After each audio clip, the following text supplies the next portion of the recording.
Message 10265, December 29, 94, 2030. From, Bill Beatty. 2, all. Subject, MRA measurements. Norm and Joel tilde about the current sensing resistor position, I mean you should try connecting it like this. Coil/magnet piezo. Even if the whole circuit is floating, the oscillator's common terminal will act as a reference point, and the high voltages across the piezo and magnet then should not mess up the input measurements. Simply multiply the two RMS voltage readings, divide by 2.0 ohms, and you'll know the worst case input power, as close as the RMS meter can tell you, that is. If you've already tried the above measurement, does it give over unity numbers? If it won't, then there may be something screwy with the other measurements. I would trust the above setup. If a dual-channel scope is substituted for the RMS meters, with the scope's common lead going to the oscillator common terminal, you should be able to see the current and voltage waveforms at the same time, so phase can be observed directly, ending lots of arguments. What do ya think? Bill. Message 10267, December 29, 94, 23 o'clock. From, Joel McLean. 2, Norman Wooten. Subject, W. Rosenthal called. Hi Norm. Walter Rosenthal says that the effect of watches running slow in the vicinity of ZPE devices is well known, and says that Tom Bearden can describe it better than anybody. I faxed Walt the most recent message-based test data. We also talked about possibly using the MRA as an earthquake warning device, so he may keep it after the tests to try it for that purpose. He also said that the method of attaching leads to the piezo is very important, and that attaching them closer to the hole would be better because the effect is like putting your hand on a bell, you muffle the sound more as you get further toward the outer edges. Joel. Message 10269, December 30, 94, 9:48. From, Joel McLean. 2, Bill Beatty. Subject, R. MRA measurements. Hi Bill. Thank you for the diagram. I'm going to tell you some things in this message which will make no sense to you in terms of conventional electronics, but I put in close to 90 test hours with the MRA so far, and these are reproducible constants for the circuit. Tom Bearden has been quoted as saying, "Think backwards when you are dealing with devices of this type," and in many ways this is true. The MRA primary is a Tesla coil which is being fed by the matching XFMR secondary of the signal generator. As with any Tesla coil, there is voltage multiplication, and this appears across every element of the completed primary circuit, including the signal generator's output XFMR secondary. Because of this, you will measure a voltage across the signal generator output secondary which is higher under load than it is at no load. In a conventional XFMR, this is not possible. After you turn on the MRA, and for a period of hours afterwards, you will see the DC output climb in increments while the MRA primary current drops in increments and the signal generator output secondary voltage goes above no load. This is the opposite of a normal power supply. If you add a resistor anywhere in the MRA primary circuit, the primary current will increase, also the opposite of a typical transformer, where resistors are used to decrease current. While the primary current is increasing, the output DC is dropping, also the opposite of what you would expect. The MRA can be tuned to drive down AC line current below no load, and still produce usable power. As far as primary current, the only way that I've been able to measure it is in line, with a meter that has a frequency range of 200 kHz, and even the tiny voltage drop of the inline meter will increase current and lower output DC. Very few of the old rules apply in a circuit which is adding power to the applied power at resonance. It's like having an external power source in the middle of the circuit, and in fact, that is what you have. The piezo is adding free electrons and the magnet is acting like a generator, and the combination equals unity plus. You will have to see this for yourself. I still do, every day in fact, just to make sure it's real. It is. Have fun. Joel. Message 10271, December 30th, 94, 1306. From, Joel McLean. 2, Norman Wooten. Subject, cool current. Hi Norm tilde Tom Bearden and others have reported the effect of cold current in free energy devices, and so the question comes up regarding the MRA, where's the cold current? I've taken the MRA's temperature at all inputs and outputs, and everything is 5 to 10 degrees warmer than ambient air, except for one place. There is one place where the temp is the same as ambient, and it is a path in the series circuit which should read warmer, like all of the other paths. So, there is some cooling, but not a lot of it under low-level input and output. That location is the wires connecting the piezo to the primary, which should be as warm as the other wires in the series circuit, but these wires stay at room temp. That is the location where we should see blue light on camera film. Now that Tom has seen the schematic, if we ask him where we should see it, I bet he'll know. Tilde Joel. Message 10297, December 31st, 94, 1048. From, Norman Wooten. 2, Bill Beatty. Subject, MRA. Bill tilde your complete MRA is on the way and should be there by Monday. I downloaded the internet traffic and saw so much negative energy being expended out there trying to discredit something that we offered up in the public domain for other researchers to take a serious look at. The first counter statement that I will make is that Joel and I agreed that we will not sell or accept any reimbursement of any kind for anything connected with the MRA device for the very reason cited in the message traffic. No, I will not sell off my small stock of transducers. I will give magnets and transducers only to serious researchers for the purpose of circuit over unity output verification. We are not seeking any profit from this device, thus the reason for offering it as public domain.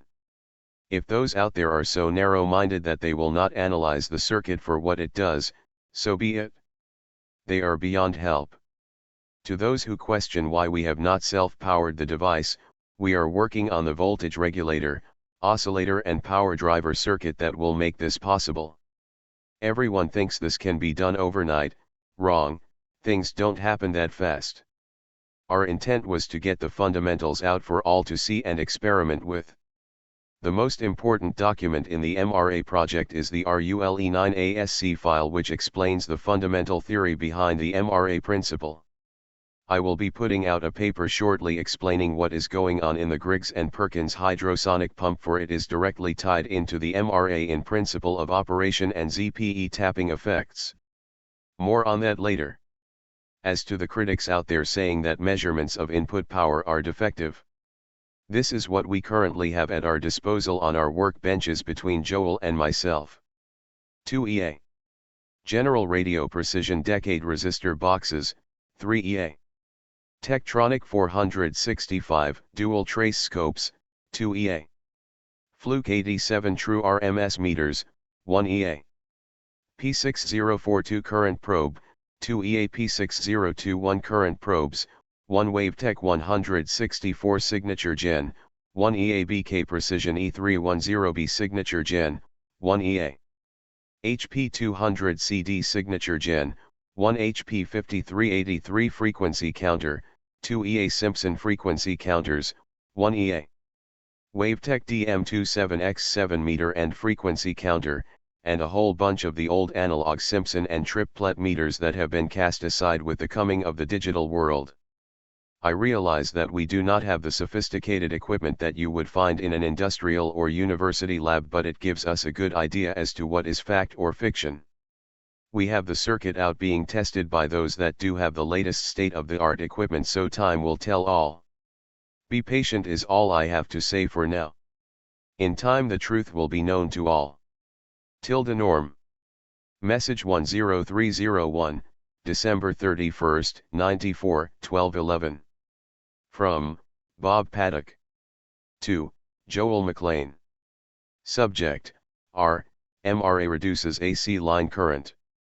This means that the MRA is producing MOS, which it could be using for its own circulating current, but instead is using to drive down current from the amp. I almost fell on the floor when I read producing MOS. Lecture mode on, nothing produces mhos. Mhos are now called Siemens, and given the unit S. Personally, I like the humor of mhos, ohms backwards. Mhos are the reciprocal, mathematical opposite, of ohms. R equal 1 divided by G or G equal 1 divided by R. Where R equal resistance in ohms. G equal conductance in Siemens, mhos. Conductance and resistance refer to the same thing but from opposite viewpoints. While resistance is the resistance to current flow, conductance is the allowance of current flow, zero conductance equal infinite resistance. I'm sure you've calculated the total resistance, root, of a number of resistors in parallel using this formula.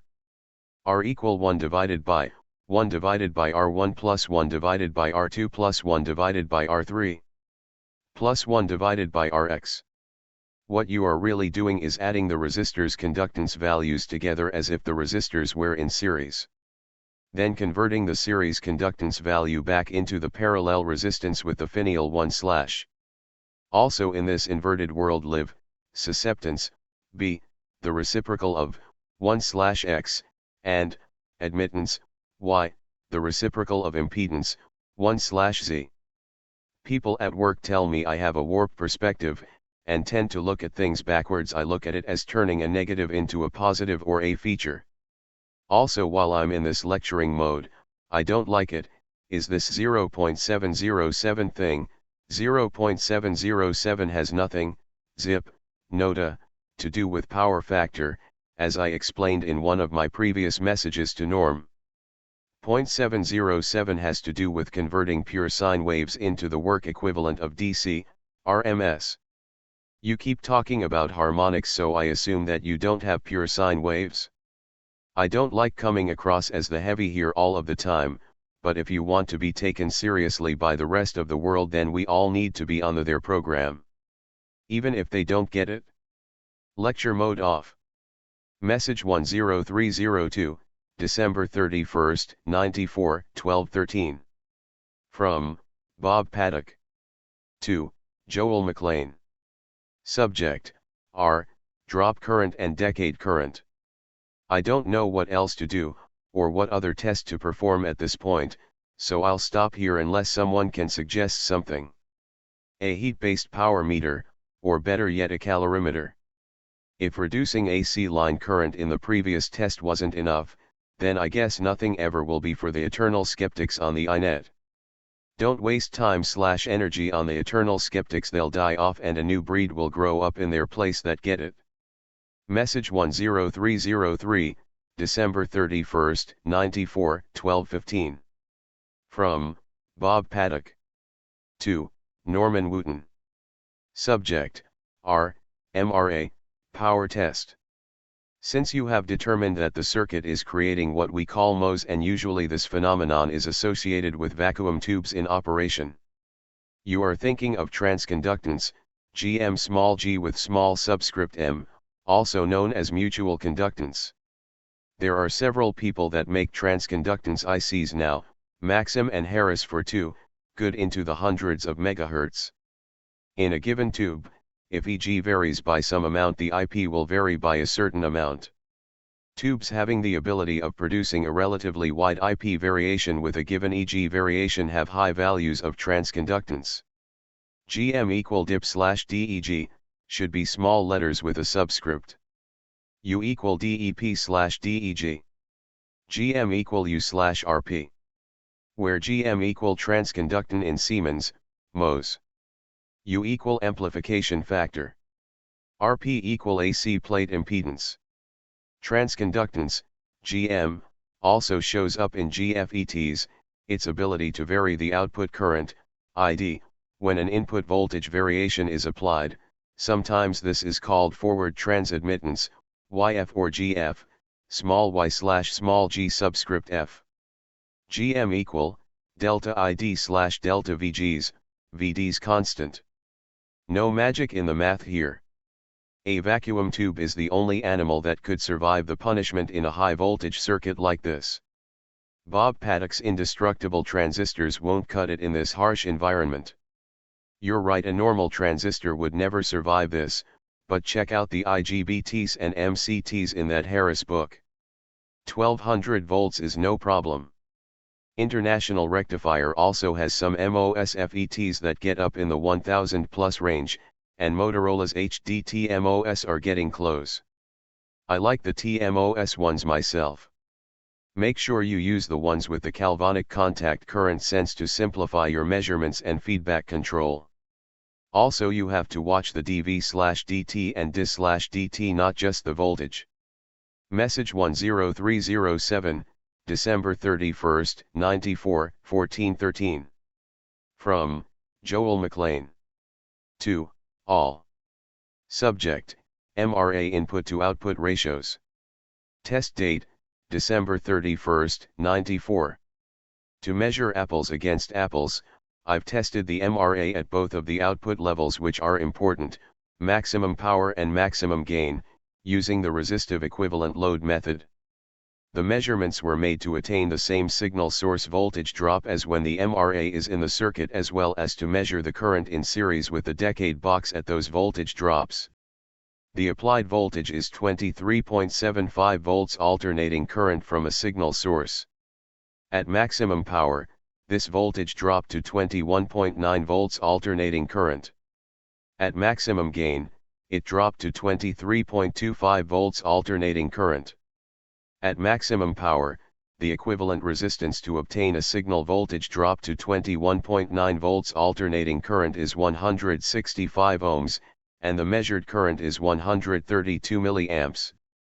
At maximum gain, the equivalent resistance to obtain a signal voltage drop to 2325 VAC is 595 ohms, and the measured current is 40 mA. Input power is calculated using the above measurements to be 204 Wrms at maximum power, and 658 mWrms at maximum gain. The output power for this test was in rectified and filtered DC voltage applied across a running motor which drew 140 milliamps of current. At maximum power, the output voltage W 18.38 volts direct current, and power was therefore 2.57 watts. This is a gain of 0.53 watts, or 1.26 times unity. At maximum gain, the output voltage was 15.5 volts direct current, and power was therefore 2.17 watts. This is a gain of 1.51 watts, or 3.30 times unity. The measurements were made in the linear output region of the signal source, where variations in the resistive values, either higher or lower, would cause corresponding changes in applied voltage and series current. The pattern of current increases and decreases is the same as is seen when live measurements are taken in the MRA primary circuit. However, the live measurements in the circuit when it is reactive and therefore has multiplied voltages present do not conform to Ohm's law, and are not considered to be reliable. Any losses which occur as a result of rectifying and filtering the AC to DC are considered as a cost of doing business, because DC is useful for powering a load, and 34 kHz is not. Therefore, these losses are not factored into the power gain measurement. Joel. Message 10308, December 31, 94, 1414. From Joel McLean. 2. Norman Wooten. Subject: Call and fax from Tom Bearden. Hi Norm. Tom Bearden sent a fax, 11 pages, explaining much of the effects of the MRA in terms of Whittaker waves and how this is causing phase conjugate pump waves to slip in hyper 3 space, etheric, energy. Because of the materials in the MRA and the use of 3 octaves of resonance, he says that the over-unity effect is unavoidable. Many other circuits can be made using the same principles, but the difference with the MRA is that the energy is controlled and producing work. I called him back. I still haven't read all of the facts, and we talked for a while. I want him to have the MRA that I'm using for test now as his evaluation unit, and he will get it certified by recognized members of the scientific community. Next time you come over, we'll pack it up and send it to him. Joel. Message 10311, December 31, 94, 1429. From Bill Beatty. 2. Joel McLean. Subject, R, testing, 1, 2, 3. That's excellent news on the MRA gain measurements. I am very unsure about this voltage multiplying effect as applied to any series resistors or components within the oscillator. In a series resonance circuit, the voltage across the coil and capacitor will build up hugely because of resonant energy storage, but this will not affect the voltage across the current sampling resistor or across the driving oscillator, or across the current probe coil, unless the probe coil has a resonant frequency the same as the MRA. But then again, O/U physics could do all kinds of unexpected things. It sure would be strange if O/U devices are common, but their effects make measurement devices read incorrectly and underestimate actual energy creation. The only true way to prove that the device works is to make it function as a self-acting black box. If the O/U percentage is high enough, the power amp could be driven from the DC out of the MRA. Or, as someone on the net suggested, you could connect the MRA output to a 120 volts alternating current inverter, and feed that back to normal 120V drive equipment. Big losses via inverter efficiency though. It definitely should be possible to build a custom amp/oscillator having very low supply requirements, so that even a low O/U percentage could be made into a self-sustaining energy source. Until this is done, there is a chance that we are all fooling ourselves. The slowing wristwatches and the self-oscillation norm observed are very good signs this is real. Message 10313, December 31, 94, 1537. From, Joel McLean. 2. Bob Paddock. Subject, your messages. Hi Bob tilde I'll try to answer all of your messages, very thoughtful stuff, and I appreciate the time you've put into them. Mosham well, per the books, it was the closest thing I could find to describe the effect. Okay, I'll call it by its proper name, energy density and energy transport in bidirectional M-wave flux to create massless displacement current via hidden channel, Whittaker field, phase conjugate pumping. Call me old-fashioned, but I really prefer the humble mo to describe the effect. I can wrap my brain around a mo, but it's still stretching awfully hard to get around that other stuff. The signature gen is grounded, but its output is off of an isolation XFMR, and the amp is ungrounded. By the way, the frequency of oscillation jumps up 1 octave to over 66 kHz when you remove the signal return lead from the signature gen and let it run open. Thank you for clearing up the power factor cosine of theta stuff.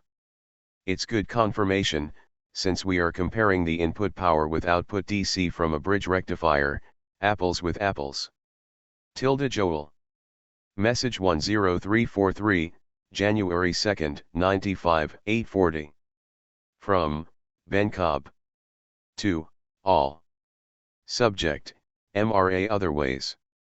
I came here from the iNet, even though Bill is doing a good job of putting the information up there, he doesn't seem to be getting the messages, the serious, constructive ones, back to you guys, so I have to pay for the LD call.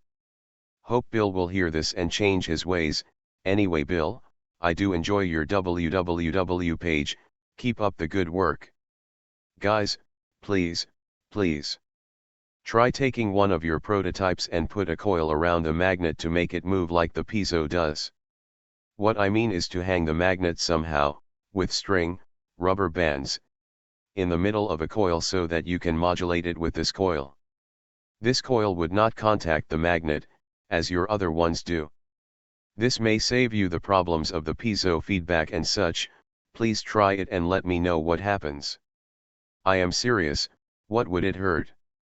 Why wouldn't some other sort of stimulation at that frequency work? The idea is to move the magnet at that frequency, isn't it? Also, before you guys go for the big power driving this circuit, you better tie it to the bench. Just a warning because this has been done before, and it damaged some equipment real bad. A big test. Message 10346, January 2, 95, 1150. From, Joel McLean. 2, all. Subject, MRA tech note. Here's another tech. Note which may be useful for experimenters who choose to build and test their own MRA. Because we are resonating both the piezo and the magnet physically, it is important that the MRA is not left in a very cold environment before use. I put one out in a cold garage, well below freezing, for 2 days, and found that the magnet is slow to warm up, and as a result, the DC output voltage is under 80% of where it was when the MRA was at room temperature. Also, it will not detune properly when it is cold. In other words, it behaves like an ordinary series resonance circuit. Actually, I think it's more like the effect a cold car battery, which loses efficiency when it is cold. If your MRA, particularly the magnet, gets cold, let it warm up overnight before you use it. These are big magnets, and it takes a long time for them to warm up. Even when the surface temperature is warm, the magnet is cold inside, and it takes time for it to transfer heat. Joel. Message 10348, January 2, 95, 1311. From Norman Wooten. 2. Ben Cobb. Subject, MRA Other Ways. Ben, thanks for the input on suspending the magnet material inside a coil so that it is totally free to oscillate or resonate at whatever frequency that shakes out. We have had several Keelinetters suggest the same thing but have not gotten around to that phase of testing. We have had a suggestion that there may be a light interface also that we have not investigated. To show that your input is valued, I have just finished winding a 4-diameter air core coil so we can suspend the magnet inside of same so as to be free to resonate. Now the trick, some experimenting here, is to find the best method of suspension. I keep thinking about the chime bar in the ordinary door chime method of suspension. Support at the node points is the terminology, therefore we don't interfere with the resonance or attenuate it. I will get back to you after we have done some testing on this approach. I will deliver the setup to Joel so he can run it through its paces. I want to build one that is a full-blown Tesla coil with a design frequency of 174.9 kHz so we can couple directly with the Earth's natural ferromagnetic frequency. This approach keeps coming back to haunt me for some reason, so why not pursue it? More later. Thanks again. Norm. Message 10350, January 2, 95, 1438. From Norman Wooten. 2. Bill Beatty. Subject, MRA. Bill, we all get criticism from all directions when we attempt to inform the world of new and exciting energy info. We value your part in this endeavor, Internet Interface and e-researcher, and look forward to reading all feedback from the big net. Can you really talk to God on the internet? I know that there is a lot of positive support out there, for I have been receiving calls from some very interesting engineers working behind high security doors for some top defense and industrial contractors who are really pushing the state of the art in electronics research. All have said congratulations for sharing what you are learning, for this is the only way the word can get out of a very tight circle of research. The ones out there shouting the negatives are really eaten up with the idea of free energy or a new form of energy, but have not been able to envision the correct approach. Keep the words flowing, both ways, so we can feel the pulse of that other world called academia. Norm. Message 10352, January 3, 95, 648. From Bob Paddock. 2. Joel McLean. Subject, MRA measurements. The piezo is adding free electrons and the magnet is acting like a generator, and the combination equals unity plus. This reminds me of Joe Newman's idea where the mass of the wire is converted to energy via E equal mc *c. Have you ever put the MRA on a balance scale? A Hooke's law scale might be upset via the operation of the MRA. See the work of G. Hodownick, the gravity wave guy. Is it losing mass at almost immeasurably small rate while operating? Message 10354, January 3, 95, 651. From Bob Paddock. 2. Joel McLean. Subject, your messages. Mohs hum well, per the books, it was the closest thing I could find to describe the effect. Okay, I'll call it by its proper name, energy density and energy transport in bidirectional M-wave flux to create massless displacement current via hidden channel, Whittaker field, phase conjugate pumping. I think I get it now.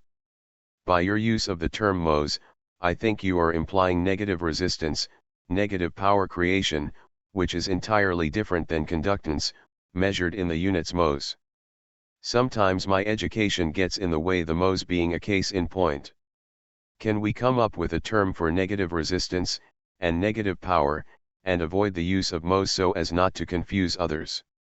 Also, displacement current has a textbook meaning and a free energy meaning. What do we do there? Tunnel diodes exhibit negative resistance. Lambda diodes also do too. Tunnel diodes are expensive these days, $50 plus. But you can make a lambda diode out of back-to-back P and N GFETs, connect all like leads together, gate to gate, etc. Also the black hole antenna work of Sutton, where he synthesizes L/R/C.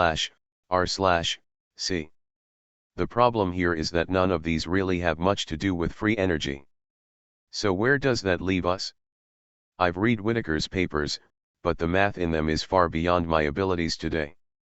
What I got out of them was that Whittaker showed that any Hertzian wave, transverse vector wave, could be broken down into its component scalar waves. How does this relate to the MRA? I've never quite got it with the phase conjugate pumping stuff yet, time for more study. The timeless, T, reflection back to the source point always seemed like a fun way to zap the zappers. Okay, I've went and dug up Physics Today/April 1981 applications of optical phase conjugation by Concetto Argigliano has excellent references listed at the end for anyone that's interested. Am I correct in assuming that the MRA is acting as the pilot/reference path, and that ether is acting as the conjugator/source? Still feel I'm missing a connection here. I'll go dig out Bearden's books.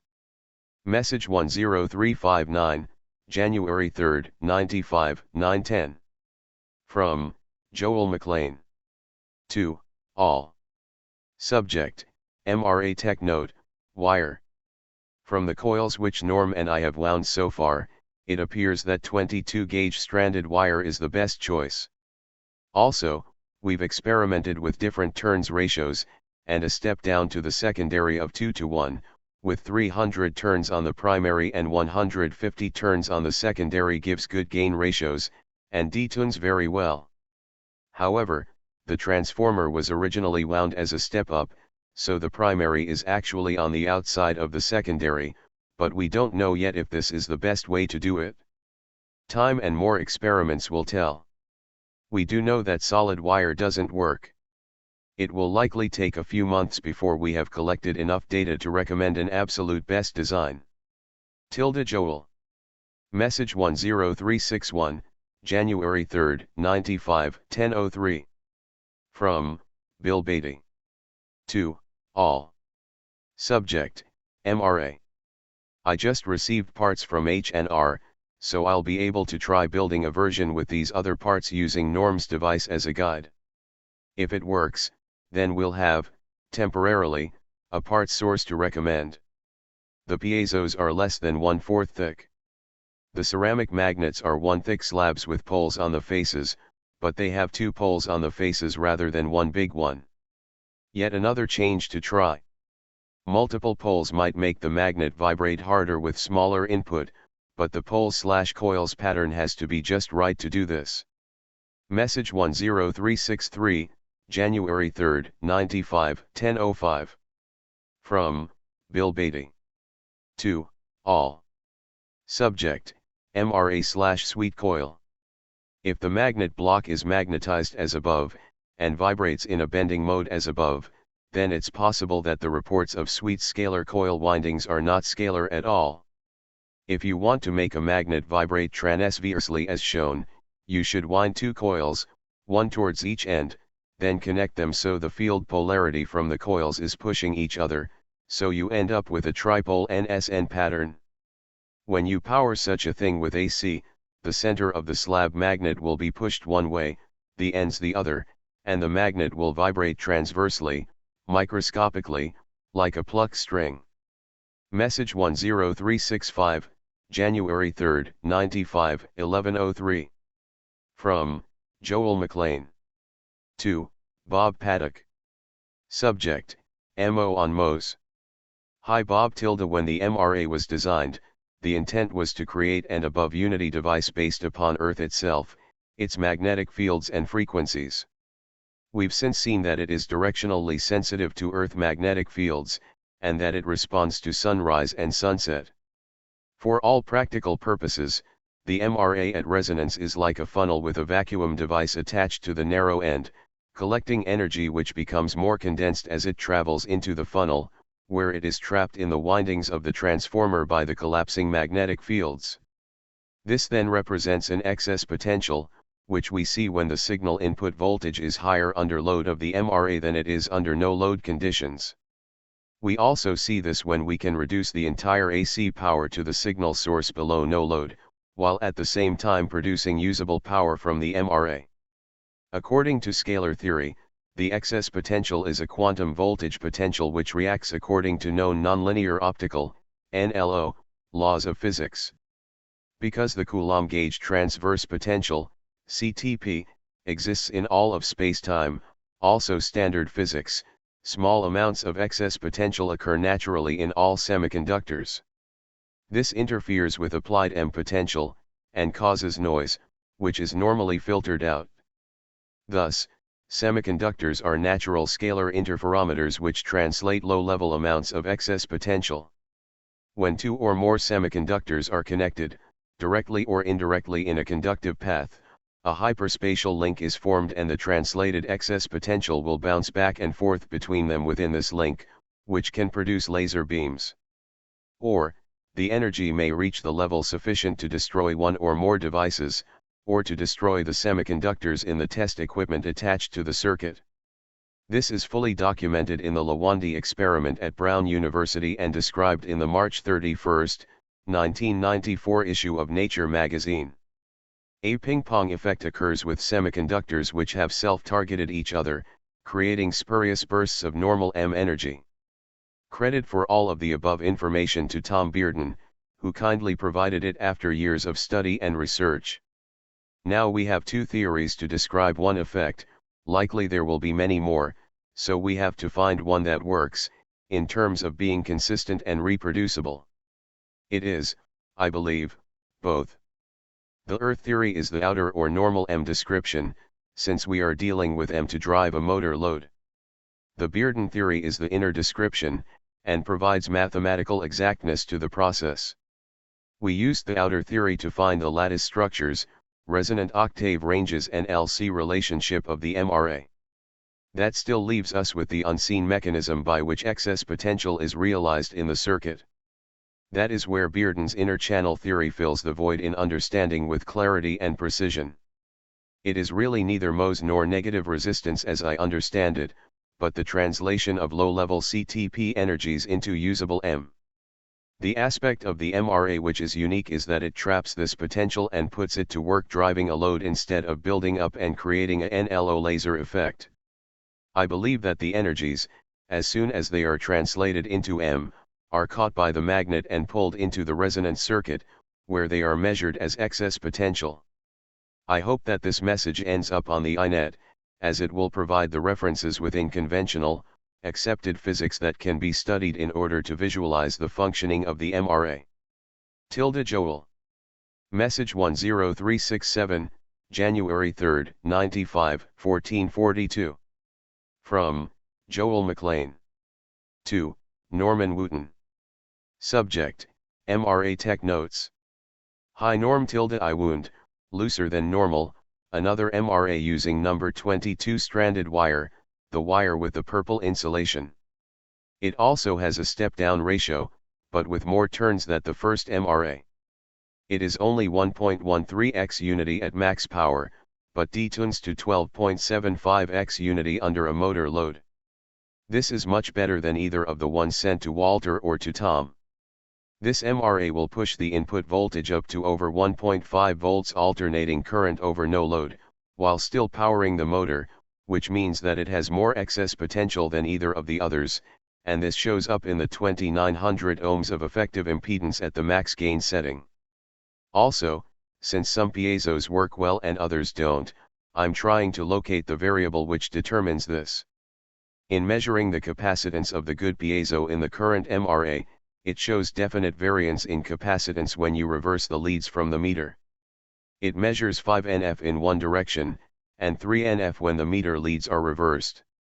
Comparing this with other piezos in the reject pile, most have lower capacitance and little if any difference when the leads are reversed. I think that this is related to the poling of the piezos, possibly it is lost on some in the process of soldering them. Joel. Message 10371, January 3, 95, 1711. From Norman Wooten. 2. Bill Beatty. Subject, MRA. Bill, when you get the MRA I sent to you, check the windings for solid wire. If I wound yours with solid wire, just strip it off and rewind with fine stranded 22 gauge with the same number of turns, or you could experiment. Norm. Message 10378, January 4, 9500, 38. From Bill Beatty. 2. All. Subject, MRA blunder? I just noticed a big oops. In the MRA files. The Fluke 87 true RMS meter specs in the Fluke catalog are listed as 20 kHz maximum. I don't know if this means the tolerance is only good to that point, or whether that is the half power point. I don't have the complete spec. This implies that the meter is not good to 200 kHz as was said earlier, and it's possible that all the readings taken with it are wrong. What say you? Have you tried crude calibrations of this meter versus a scope, when both read the output of a good oscillator that's fairly constant with frequency? Could you do a cross-check to find out where the meter readings get really bad? Message 10384, January 4, 95, 741. From Norman Wooten. 2. Gerald Odocharty. Subject, my MRA. Gerald Well, Trace Mountain is going to get a care package, for we can't have Tesla experimenting with inferior parts. Ha. Ha. Just kidding, we'll send you the real thing to experiment with. We have been using filters on the DC bridge. Mine is bigger than Joel's cap, for I have been using 16,000 microfarads at 60 volts while Joel is using something smaller. The only problem with a big cap is you have to be a little more patient with changing values and adjustments, for it takes a little time for the cap to bleed of or build up with variations in the output, but it is pure DC. All the measurements are cross-checked by scope, and the DC out from a filtered bridge is flatline DC. You are correct with the piezo frequencies, for most of these circuits settle out with a piezo frequency around 34600 range, which is a fifth, 1/5, of the ferromagnetic resonant frequency that we derived. I wish someone else would do some testing in this area to verify our findings. When you get your TET finished, you can do the same test we did and see where and how this was done. So far everything goes back to this fundamental frequency, which I am still convinced that Tesla knew full well when he built his Colorado Springs coil. Sounds reasonable to me that he would use a frequency very close to the natural Earth ferromagnetic resonant frequency to form a beat difference of the 7.83, that's close enough, which is the Schumann cavity resonant frequency. Back then he had it close to 8 Hz, and since it has been narrowed down even better. This would have been an elegant approach to form an 8 Hz standing wave between his big coil, the Earth and the surrounding air. I would like to get the quorum's feedback or comments on this idea. Thanks for the interest in the MRA, good to hear from the Attic Workshop. Your friend Norm. Message 10385, January 4, 95, 801. From Norman Wooten. 2. Bill Beatty. Subject, MRA. Bill we are checking the numbers from the meters with scope back up, so we feel comfortable so far with the measurements. Joel's total resistive equivalence to the circuit places everything back on Ohm's law for cross-checking and verification. What can you do with an animal that is so nonlinear that everything is inverted or does just the opposite that you would normally expect from a circuit? Well, the proof is in the hands of Walter Rosenthal and Tom Bearden at this time and soon will be on Hal Puthoff's workbench, so what else can we do other than what is already reported? Your question as to telling all, that has been the policy all along for Joel, and I agree that it is dumb to go public domain then hold back critical data that would impair duplication efforts of others. Please share all tech notes and comments with everyone, for even the smallest clue could turn on the light in someone else's mind and assist to overall project. Heck, we admit we don't have all the answers, that is the reason for making this a joint project with all interested in a new form of energy. Norm. Message 10387, January 4, 95, 11:28. From Joel McLean. 2. Gerald Odocharty. Subject, also to Bill Beatty. Hi Gerald. Yup, we've been using ordinary electrolytic filter caps on the output of the bridge, same as with any other power supply. We can do this because 34 kHz is still well within the alpha cutoff frequency of diodes and audio transistors. Good that Norm is sending you a kit, because if your magnet is not ringing audibly, you aren't going to get the effect of virtual rotation of the domains, and will have an ordinary series resonance circuit. From what we've seen, you have to have the magnet resonant range in the first octave of a 3-octave series. The magnet's range is about 8 to 9 kHz, so one octave up is 16 to 18 kHz and the next octave is 32 to 36 kHz, with the piezo right in the middle of its range at about 34 kHz plus/minus a few hundred Hz. In answer to Bill's question, I rechecked the owner's manual for the Fluke number 87, and it definitely says 200 kHz. In fact, while you are measuring voltage with it, you can press the Hertz button and get an instantaneous reading of frequency, and if you press it again get a reading of the duty cycle. It's a great piece of gear. Also, since Norm and I have both blown up test equipment with the MRA, it's a lot less to risk for routine measurements. If you caught that last message for Bob Paddock, you have a better idea of the reason for measuring primary current with a resistive equivalent circuit. There is a scalar to M conversion going on which manifests itself as circulating current. Bearden calls it a ping-pong effect, as the inner channel increase is bounced back by the resonance circuit, causing yet another increase, and so on. The components themselves and the amount of load determine amount of this current. However, adding a series dropping resistor effectively alters the circuit by closing the channel, which is why primary current from the signal source increases, a direct violation of Ohm's law. Increasing resistance should decrease current, and the result is an ordinary series resonance circuit. I'm going to try to get some of the info from Tom Bearden into a file because he can describe the effects with far more scientific authenticity than I have the knowledge or experience to do. Joel.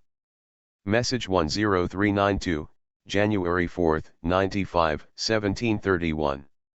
From Joel McLean. 2. Bill Beatty. Subject, the Fluke ain't a fluke. Taken from the Fluke number 87 Owner's Manual, Introduction, page 1, the Fluke 87 True RMS multimeter is a handheld, 4,000 count instrument that is designed for use in the field, laboratory, and at home. The meter combines the precision of a digital meter with the speed and versatility of a high-resolution analog display. Frequencies between 0.5 Hz and 200 kHz can be measured with up to 0.01 Hz resolution. How to use the meter, page 12, in the frequency counter mode, the Hertz annunciator is displayed. The frequency function auto ranges over 5 ranges, 199.99 Hz, 1999.9 Hz, 19.999 kHz, 199.99 kHz, and greater than 200 kHz. Hope this clears up the question of frequency accuracy. I also ran the Simpson number 710 frequency counter along with the Fluke number 87 and they track well together, and the voltages have been scoped for amplitude also. With the types of equipment that you would find in most good electronic shops, we believe that the data that we have released, which is everything we know, as fast as we know it, is accurate and valid. We are typically measuring voltages at frequencies that are in the bottom 1/5 of the meter's frequency range. Joel. Message 10406, January 4, 1917. From, Joel McLean. To, Norman Wooten. Subject, I see the light.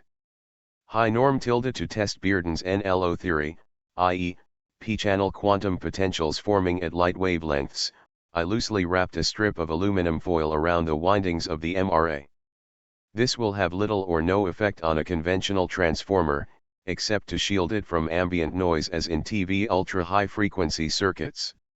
However, the MRA output dropped from 16.25 volts direct current at 0.14 amps to 10.0 volts direct current at 0.14 amps, my goodness.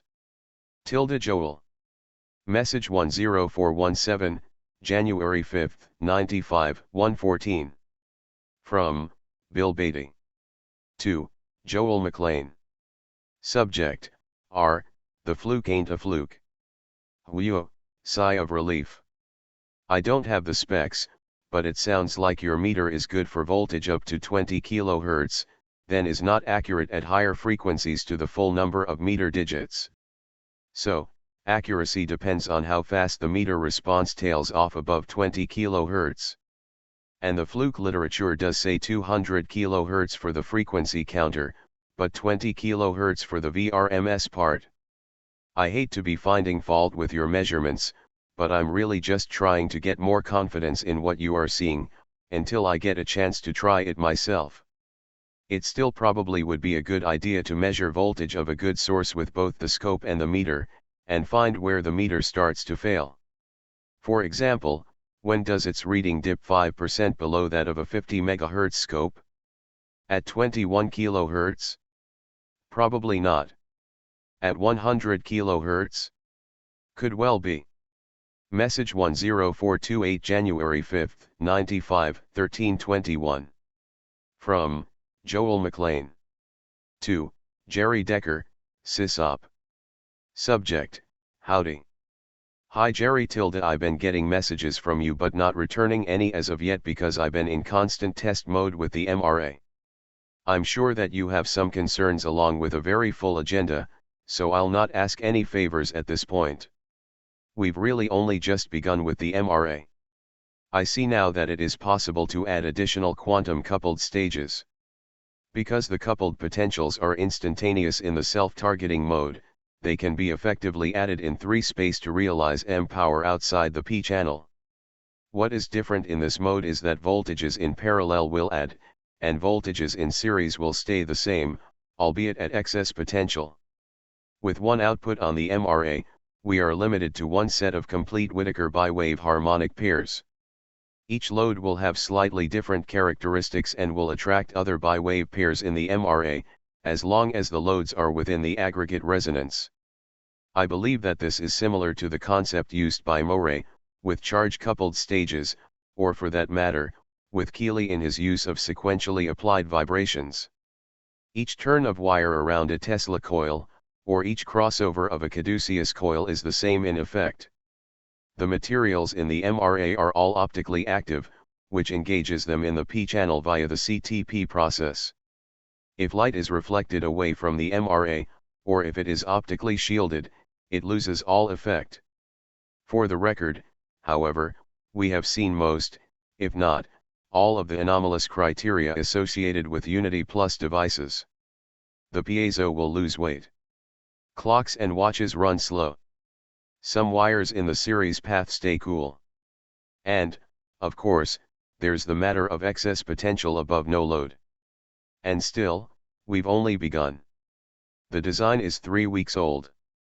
I've refused to download the iNet data, because I feel very strongly about keeping focused, and don't need to hear all of CEM rules repeated, as if I had never heard them before, nor the condescension of fools in their glory. Let them enjoy their moment, as Faust did his. Joel. Message 10436, January 6, 95, 216. From John Peters. To Joel McLean. Subject: R. MRA as a solar device. Joel, your message, 10188, made me think of what is in WBS-MEMOASC. I have been intrigued by this file, and where it speaks of extracting power from the Earth's magnetic field sounds like how you explained the MRA. The actual quote is: the design has now been completed for a unit which should be self-sustaining and in addition provide a small surplus of power. Such a unit, in addition to functioning as a pilot power plant, should permit the study of the various reaction forces which are expected to develop. Do you think that Smith's device is along the same lines as the MRA? Message 10437, January 6, 95, 6:50. From Bob Paddock. To Bill Beatty. Subject: R. MRA/sweet coil. You just redrew Kohler's magnet strom apparat. Very nice art, by the way. Message 10447, January 6, 95, 9:15. From Joel McLean. To all. Subject: MRA Tech Note. Last night Norm was over and we added another output to the MRA, so that it was driving lights, incandescent and fluorescent, in addition to the usual motor load.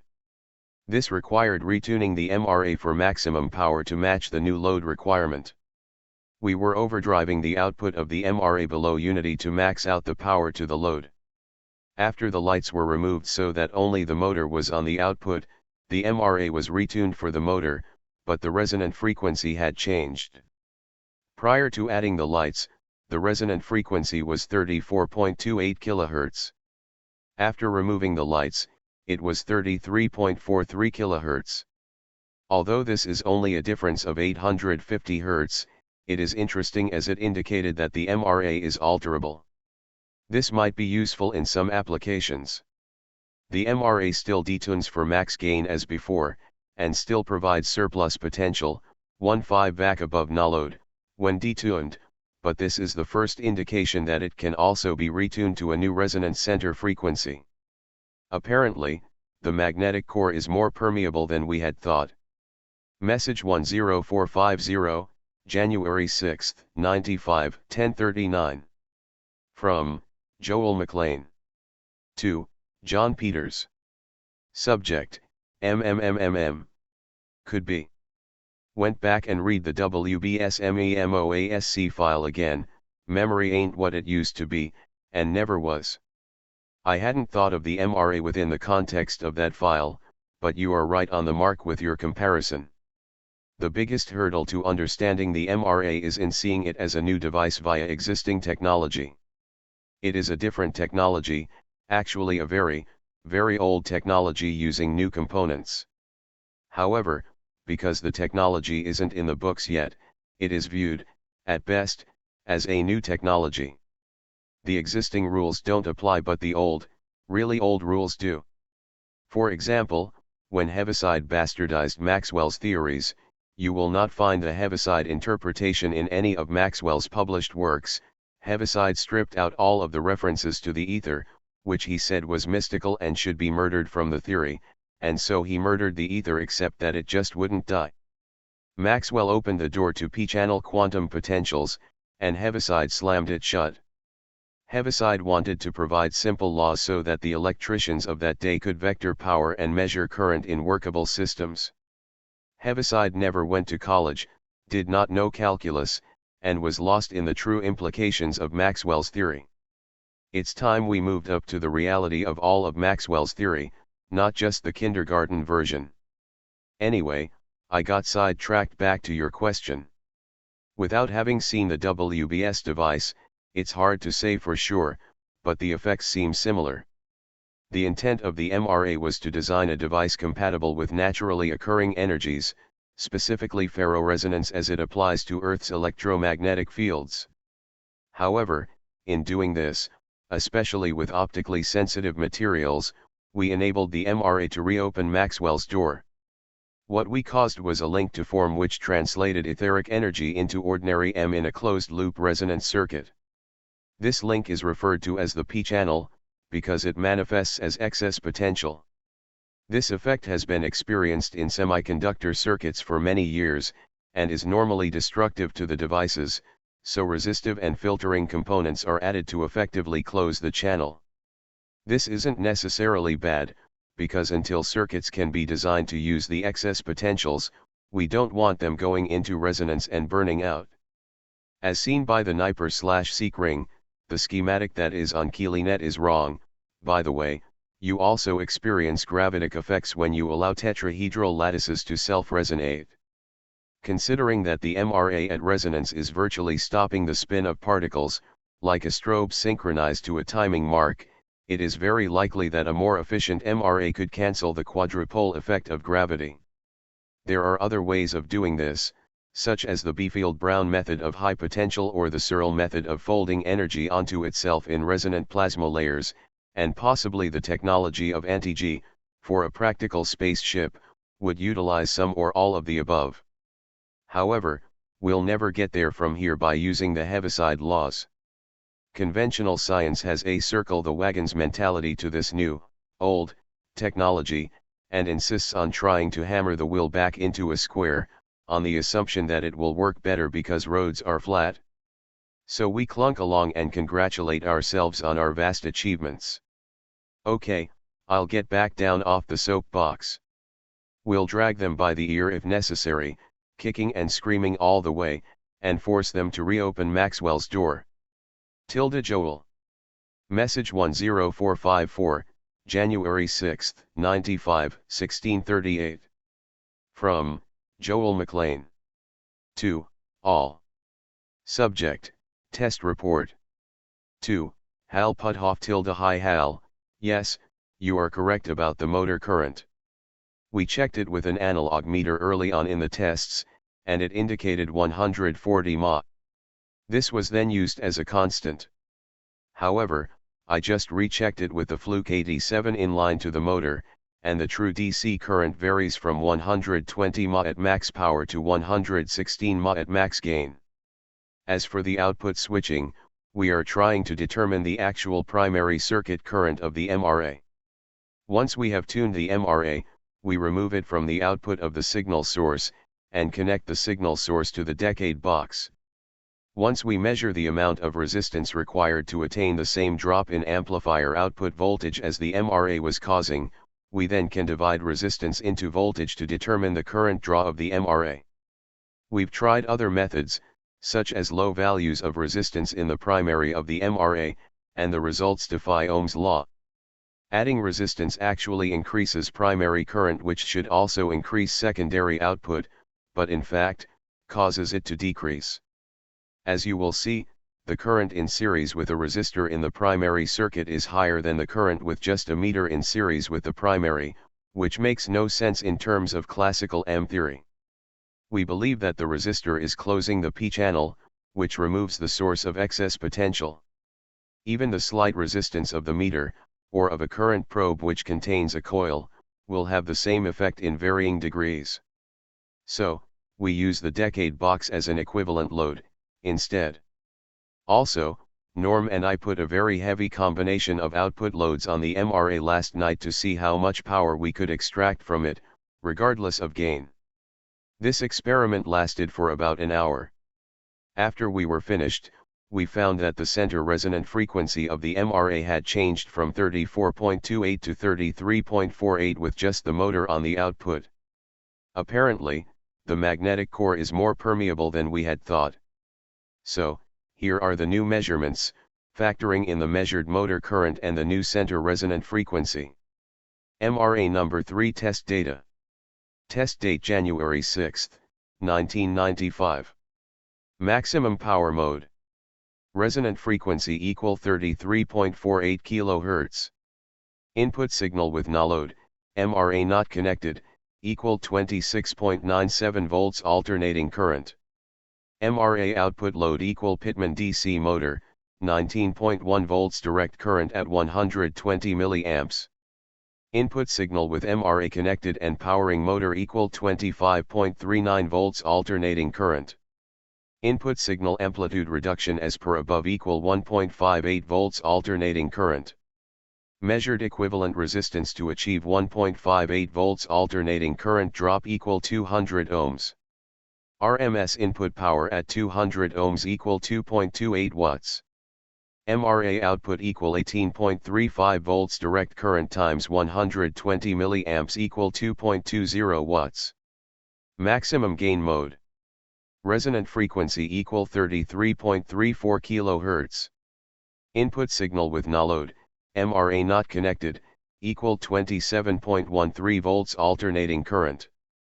MRA output load equal same Pitman motor at 116 milliamps. Input signal with MRA connected and powering motor equal 26.88 volts alternating current.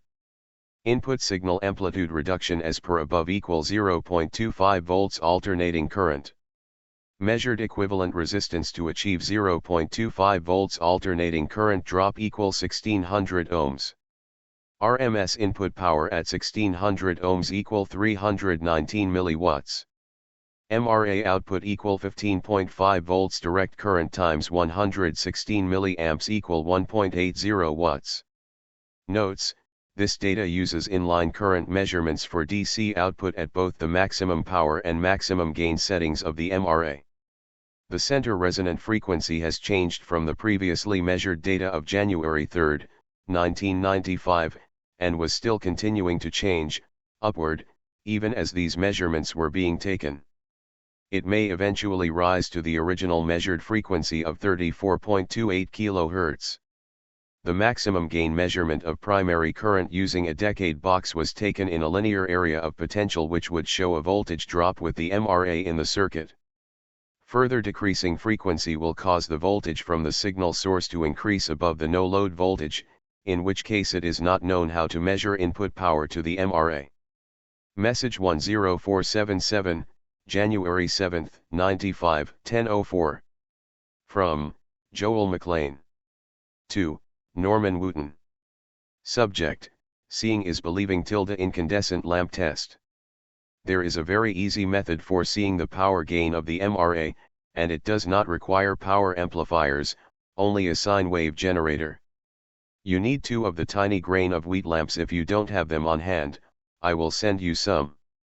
Put one lamp in series with the input to the MRA primary, and put the other lamp in series with the MRA secondary to the bridge rectifier. If you are not using an amplifier, put a 50 to 100 ohm resistive load on the output of the bridge rectifier. If you are using an amplifier, use more resistance to avoid burning out the lamps. Using only a signal generator for the MRA input, tune the MRA to peak resonance. The lamp in the primary circuit will not illuminate, but the lamp in the secondary circuit will begin to glow. The glow is bright enough to photograph for your records of this test. If you are using an amplifier, do not put the lamps in the circuit until you have detuned the MRA for max gain. Then put them in, and you will see that the secondary lamp is much brighter than the primary lamp. You can continue to detune until the primary lamp is out, at which point the input voltage from the amp is above no load, but the secondary lamp is still glowing. I suggest that light-sensitive devices could be used with the lamps to measure gains in terms the output of these devices. However, I still have no idea of how to measure gain once the primary lamp is out and the secondary lamp is still lit. Joel. Message 10492, January 8, 95, 11:05. From Norman Wooten. 2.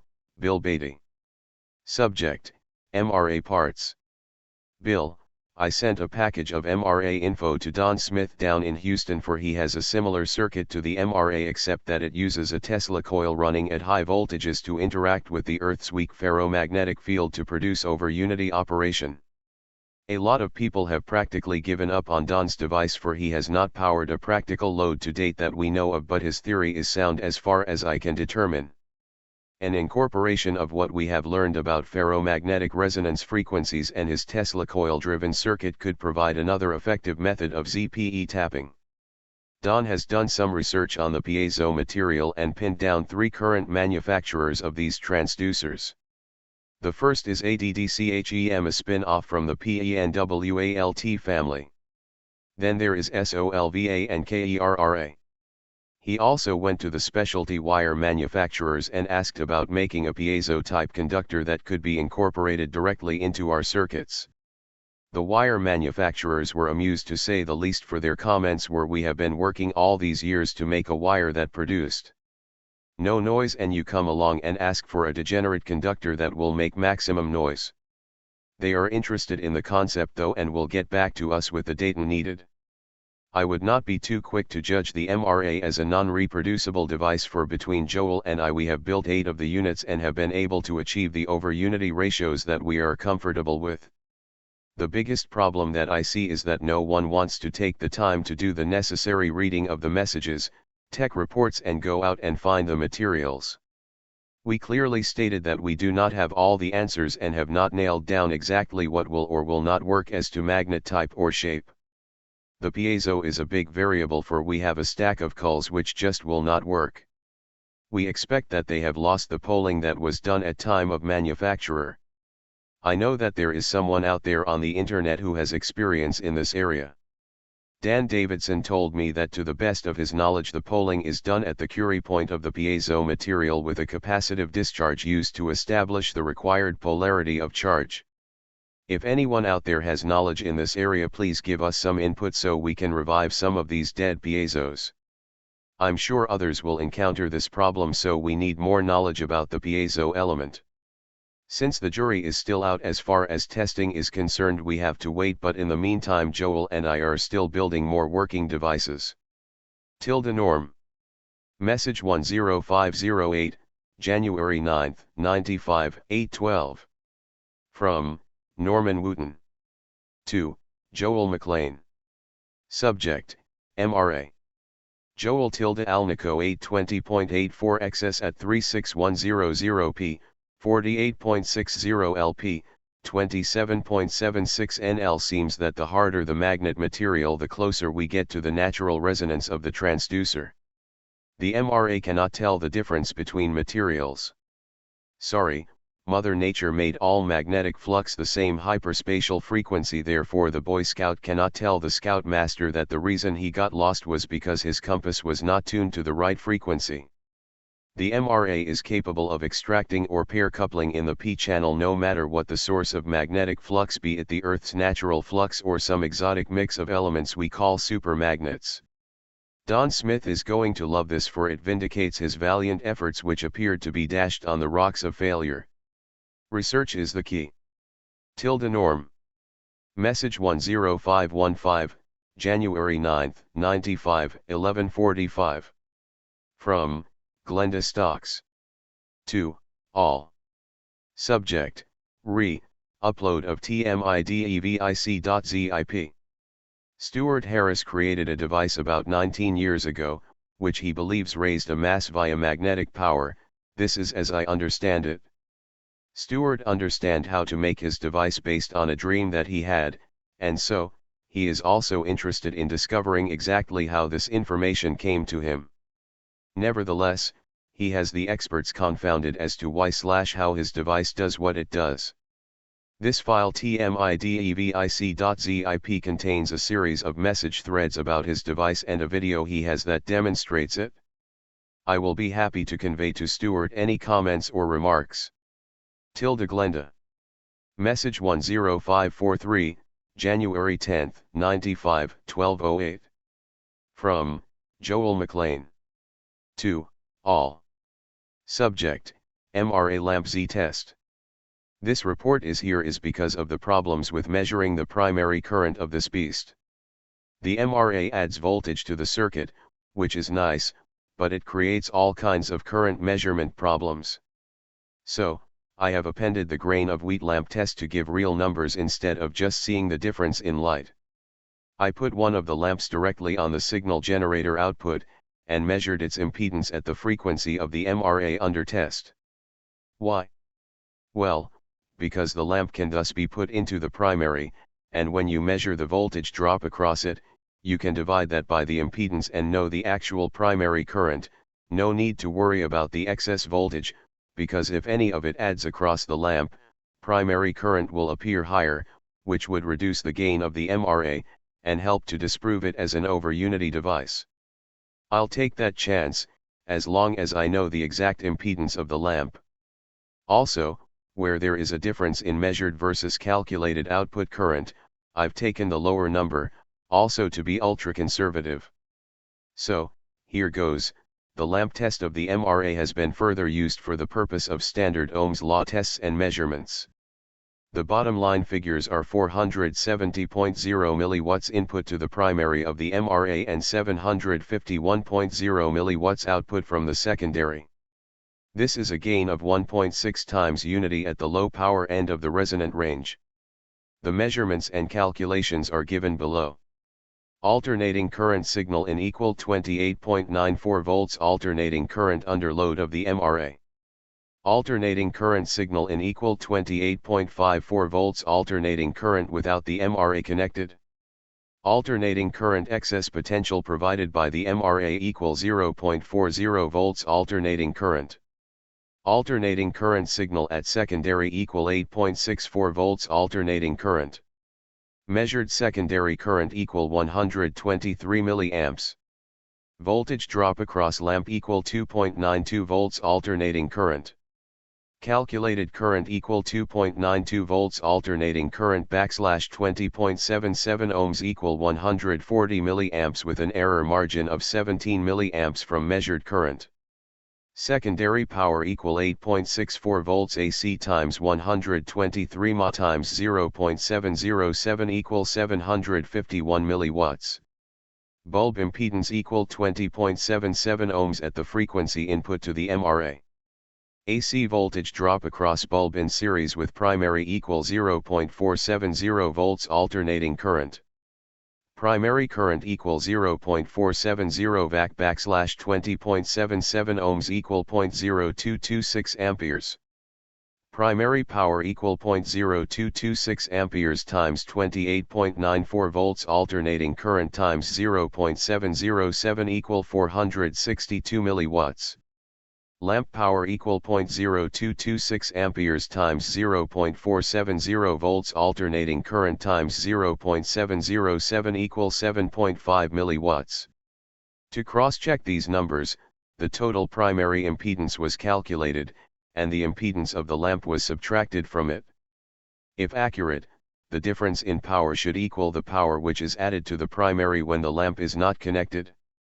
Primary impedance equal 28.94 volts alternating current divided by 0.0226 amperes equal 1280.53 ohms. Subtracting lamp impedance of 20.77 ohms equal 1259.76 ohms. Primary power with lamp equal 462 milliwatts. Primary power without lamp equal 28.94 volts alternating current divided by 1259.76 ohms equal 0.02297 amperes times 28.94 volts alternating current equal 665 times 0.707 equal 470 milliwatts. Calculated power of lamp equal 7.5 milliwatts and under cross-check it is equal to 470 milliwatts minus 462 milliwatts equal 8 milliwatts, with an error margin of 0.5 milliwatts. Because a. The lamp impedance was measured out of circuit at the frequency used in the circuit. b. The same lamp impedance is used for both primary and secondary current measurements. c. Primary power tracks on cross-check. Therefore, d. Primary power equal 470 milliwatts. I think that nails it at least as far as can be measured with a low power lamp, and assuming that the MRA should eat any differences in measurement versus calculations which would reduce its gain. All of the measurements are in series for current, as per Ohm's law, and all other calculations are ohms to the letter. As usual, my coffee got cold, so I'll stop here. Thank you for your continued indulgence. Joel. Message 10548, January 10, 95, 1453. From Joel McLean. To all. Subject: Lamp Z test follow-up. Just an addendum to the lamp impedance test report. Found that the circuit would not stay at unity plus indefinitely at that very low level of input. After about an hour, the voltage drop across the lamp in the primary went up to over a volt, and that knocked the MRA down below unity. I think that the low level of input wasn't enough to sustain the harmonics that had built up as the MRA was warming up. Joel. Message 10551, January 10, 95, 1731. From Bob Paddock. 2. Norman Wooten. Subject, R, MRA, power test. A vacuum tube is the only animal that could survive the punishment in a high voltage circuit like this. Bob Paddock's indestructible transistors won't cut it in this harsh environment. Thoughts and ideas. I've come across a couple of more transistors for crummy environments. Motorola's TMOS Smart Discrete products. For example 400V/10 AIGBT, MGBP20N40 class/MGB20N40 class, designed primarily as ignition coil drivers to withstand high current in a pulsed mode without latching. Or more interestingly the 60V/1A MLP1N06 class device that has integrated on-chip current limit capability, drain-to-source voltage clamping and gate voltage protection. Also National Semiconductor Overture trademark audio power amplifier series with spike trademark protection. The performance of the 876/LM3886/LM3875/LM3876, utilizing its self-peak instantaneous temperature, K, spike trademark, protection circuitry, puts it in a class above discrete and hybrid amplifiers by providing an inherently, dynamically protected salve operation area, SOA. Spike protection means that these parts are completely safeguarded at the output against overvoltage, undervoltage, overloads, including shorts to the supplies, thermal runaway, and instantaneous temperature peaks. Specs are 25 watt to 150 watts, depending on part number, of continuous average power to 8 ohm load with 0.06%, THD plus N, from 20 Hz, 20 kHz. Message 10553, January 10, 95, 1735. From Bob Paddock. 2. Joel McLean. Subject, R, MRA Tech Notes. I think that this is related to the poling of the piezos, possibly it is lost on some in the process of soldering them. I talked with someone who was familiar with ultrasonic welding. They said that the piezos were typical compressed with a rubber compression setup, and contact was made with brass springs. Would this work better/worse than soldering? Yet another point to experiment with. Message 10569, January 11, 95, 735. From Norman Wooten. 2. Bob Paddock. Subject, MRA. Bob thanks a million for the package and the schematics. I'm very interested in the high-performance transistors, so I really appreciate your search efforts. The magnets are bonded together, so don't try to separate them, for they break very easily.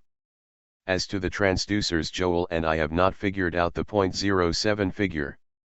In the batch I bought they were sorted out and grouped under that number, i.e., all the 0.07s were together, then there would be a group of 0.09s etc. Some sort of matching they did at manufacturing. I guess they were installed in the welders in matched sets so as to have the highest performance. The brass strip method of providing electrical contact works, for I have several mounted this way in between two pressure plates, so I can torque them down to about 100 number pressure, which Dan Davidson recommended I try. The other train of thought is to make the contacts in a way as to allow the piezo to freely resonate in free air with minimum contact at any point. Soldering directly to the silver surface is detrimental to the piezo, as evidenced by our stack of dead transducers. They are in effect almost a pure capacitive device and will give off a very loud squeal when they go sour and quit working. I know that someone who works with these devices will eventually jump in and educate us about these animals. The sooner the better. These OEM items are always like that, for they are manufactured for use in a specific piece of equipment with precise specs. We come along and try to adapt this device to one of our experiments out of convenience. We picked them up surplus. This is okay for experimentation, and all out there should realize the facts behind what I said. When questions arise as to data on the transducers, I would say that we really don't know what we are dealing with, but they work. When we get further along and get some optimum numbers, we may be able to go to the original OEM source and have some super piezos designed that will target the performance curves that we develop through trial and error. It would be nice if there was a computer program that could analyze the MRA parameters and design the optimum piezo characteristics we need. Right now all we can say is that in a circuit that does everything contrary to accepted electronic and physics theory, we can't get a handle on exact and optimum design characteristics. It will eventually take a team of specialized engineers to figure out how to take this MRA idea and make it do useful work. All we have done is open the door to the fact that tapping the 0 point is real and can be demonstrated. Where and how this is developed remains to be seen. Once the fundamental theory is proven, then very large sums of capital will be thrown into research and all this will become reality. All we could do was give the info to the world and let smarter folks run with it to its useful application in solving our energy problems. What more can I say? Thanks again, Bob, and good luck with your MRA. Norm. Message 10590, January 12, 95, 9:20. From Bill Beatty. 2. Norman Wooten. Subject, R, MRA parts. I got your package Monday, and have spent a few hours messing with it. Thanks. Excellent packaging job, nothing damaged at all. It seems that my signal generator can't put out a high enough voltage to get the effect to kick in. Next I'm going to get a friend's Carver amp. My WaveTech at work puts out 20 VPP, but it gets pulled down to 8 VPP at resonance, and the energy throughput is totally conventional, exactly 100% at resonance, and falling fast at other frequencies. The magnet does not make any noise, and all the signals in the circuit are pure sine waves, without any other frequencies. I have brochures on the way from 5 separate PZT manufacturers, so I should get some info on polling. Speaking of which, the piezos themselves behave very strange near resonance. All kinds of pure tones appear, and turn on and off when frequency or voltage is varied. The best frequency for this seems to be a bit higher than the resonance peak. I saw signals start small and slowly grow, then vanish when the piezo is touched, only to slowly grow again. I got the death effect, when the piezo makes a screech and then the sounds vanish for about a half hour. Very similar to that TVQ opto-isolator device. Also similar to nonlinear optical crystals illuminated with laser light, where conventional phase conjugation creates closed reflection paths, optical resonances, self-organized hologram elements, etc. I wouldn't be surprised if the innards of the piezos were doing the acoustic version of this. I notice that when a piezo is being silent, sometimes I can get it to sound weakly by applying slight pressure to the leads. It seems that tiny bending forces have a great effect on piezo audible subharmonic sounds. I wonder if your piezo culls could be made to work by pulling or pushing just right on the lead wires. Also, the culls may generate a set of frequencies that just by coincidence miss the magnet resonant frequency, so they are too far off for the piezo and magnet frequencies to grab each other and start talking. The cure for this might be to grind little flat areas on the edges to retune them. I have a couple of ceramic slab magnets, so I built a plexiform and wound a coil around it, with the magnet suspended inside. With an extremely tiny signal applied to the coil at 11 kHz, the magnet rings very loud and annoying. If I touch the corners of the magnet slab, the ringing goes way down and the tuning is much broader. Instead of suspending the magnet, I found that soft foam rubber does not interfere much with the ringing of either the magnet or the piezo. This makes sense, since foam is mostly air, so the magnet thinks it's hanging in air. More soon. Message 10595, January 12, 95, 10:22. From Norman Wooten. 2. Bill Beatty. Subject, MRA parts. Bill, glad you got everything intact and you are progressing with your research. If you stick strictly to the RULE9 dock and make the magnet resonate, about 8 to 8.5 K audible, you will find the piezo running at exactly 3 octaves up or around 34, 35 kHz. Only under these conditions will you achieve the virtual rotation within the crystalline lattice of the magnet material. Check out the e-message from Joel about the phone call from the engineers at Locked Corp that verify that the MRA does achieve over unity, for they are getting 140% and congratulate us on our output figures. They said that some German and Russian engineers have achieved similar results also. Last night I got a call from an engineer down in Clearwater, Florida who is getting 125% and is not even using the Cadillac piezos that we are using. The iron content of the ferromagnet material seems to be the key to the gains. It all goes back to what Tesla claimed when he said a fine grade of steel will play a very important part in tapping an infinite source of energy, for iron is a unique element in that it has 2 free electrons in the M shell of the atom that can be extracted for use only to be replenished by the ether.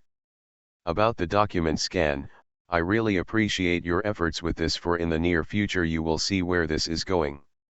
By the way, I sent Jean Malov a set of the messages and all the info on the Perkins pump and my cold fusion test, etc. This will eventually all be tied in a nice little package, for it all goes back to Joel's RULE9 document. Please send down the scan so I can see it. Maybe with the next iNet download would be fine. As to the iNet dialogue, the worm seems to be turning. This Rodney in the biology group is simply going to SH, when he reads the Hudson file from KeelyNet. What about posting something for the biologist to chew on and quit griping about your postings? Real soon they will wake up and realize the tie-in to their world. More later, Flack Taker, he. Thanks again. Tilde Norm. Message 10630, January 13, 95, 1801. From, Joel McLean. 2, Bill Beatty. Subject, your message number 10589. Hi Bill tilde, I almost missed the PS after your message number 10589. The source of the harmonics is the same as the source of the surplus potential. From Keely, we learned the importance of 3 octaves in order to link up with the ether. From Bearden, we learned that the harmonics are, Whittaker, bi-wave pairs, and that the ether conforms to the Coulomb transverse potential. So, when the requisite criteria is met, the bi-wave pairs vector into 3-space energy at the harmonic frequencies. That's it. The rest of the MRA theory is resonance theory, as is the rule of nines, and exists to describe how to use naturally occurring lattice structures to mimic Earth, and any other M generator, in terms of the nested tetrahedral relationships. Why 3 octaves? Because we exist in 3 space, and we are creating a 7-space effect, with the 4th dimension, or p-channel, acting as a conduit into, and out of, 3 space. Now, a trained observer will want to see exactly where the harmonic bi-wave translation occurs, and he'll go nuts looking, because the wave pairs exist simultaneously with our space-time and translate instantaneously, no speed of light required. Why nested tetrahedral relationships? Because they are the geometric relationships which embody phi, and phi is the pure mathematical constant to create resonance, musical, or any other type. That is why you see the excess potential at the load and source simultaneously, and it is load dependent to the extent that the load affects harmonic interaction of the magnetic core. That is why you have to lower gain of the MRA to close the p-channel by removing the excess potential first. You can't see the translation, you can only see the effect. I look forward very much to your tests and comments. Tilde Joel. Message 10634, January 14, 95, 8:25. From, Norman Wooten. 2, Joel McLean. Subject, MRA. Joel tilde new winding setup, BFA magnet, AWM style 1861 4th ribbon braided tint conductor for secondary, AWG 20 gauge stranded primary yielded, 4920V at 2855V signature for 20.65 excess potential at 3618 kHz. We will find that correct wire type and turns ratio yet. I'm using 100T on P and 100T on seconds. I have several more combos yet to try, so we'll keep you posted. Norm. Message 10640, January 14, 95, 10:49. From Joel McLean. 2. Bill Beatty. Subject: Phi and the MRA. Hi Bill. The last message wasn't as clear as I would have liked with regard to Phi. I once worked out the harmonic and octave relationships as Phi and pi, since pi equal Phi squared times 6/5, thus Phi squared equal pi, also 1 plus 1 slash Phi equal Phi, which is also known as the Fibonacci series. The file Phi and Res ASC has some of this information, and because the notes harmonize perfectly and the octaves double exactly, this conforms to standard musical scales as are used today. Using the Fibonacci series as a starting place for note frequencies is not an arbitrary decision. Today, we see Phi as a mathematical constant, i.e., 1.618, for use in plane geometry. To the ancient Egyptians, it was math but had a much deeper implication. It was the symbol of rebirth throughout eternity, just as the Fibonacci series perfects at higher number intervals. Also, because the use of Phi in art is very harmonious to view, Phi coordinates, nested tets, were used by Michelangelo in the dome of the Sistine Chapel, as well as by Veronese, Raphael, Da Vinci, and was even used by the architect Le Corbusier in the design of the United Nations building. In retrospect, I think that this must be a perfect validation of the resonance-based chart of the elements as created by Walter Russell, although he certainly doesn't need any validation from me. The fact is, music is math and geometry is the yardstick for three-dimensional existence. It's all one nested relationship, and the singular constant is Phi. If you want to create resonance and balanced harmonics in octave groups, you must use Phi. Because we tend to separate music from science, we don't hear nature, and we trust our intellect to create unnatural yardsticks. Fact is, when computers were invented, and IBM needed programmers, they hired musicians to train for the positions. In an electronic circuit, semiconductors are made of silicon or germanium, both of which are tet lattice structures, and both of which will occasionally break into free oscillation, rich in Phi-based harmonics. That is how the Nieper ring works, because once the material has 3 octaves of resonance, the particle spin is virtually stopped, like a timing mark under a strobe, and the effect of gravity is suspended. 3 octaves are necessary in 3 space because each of the octaves fills 1 dimension. The octaves interact with each other to make harmonics at 90 degrees of phase separation, effectively filling a 3-space object. This is mass aggregate resonance, and it allows you to couple bi-wave vectorless energy into a circuit. It also allows you to overcome temporal effects as well as gravitic effects. That is why I said that when you nest 2 tets, you have the keys to everything. The MRA uses materials which are cube latticed, and a cube is a nested tet sitting on its flat side.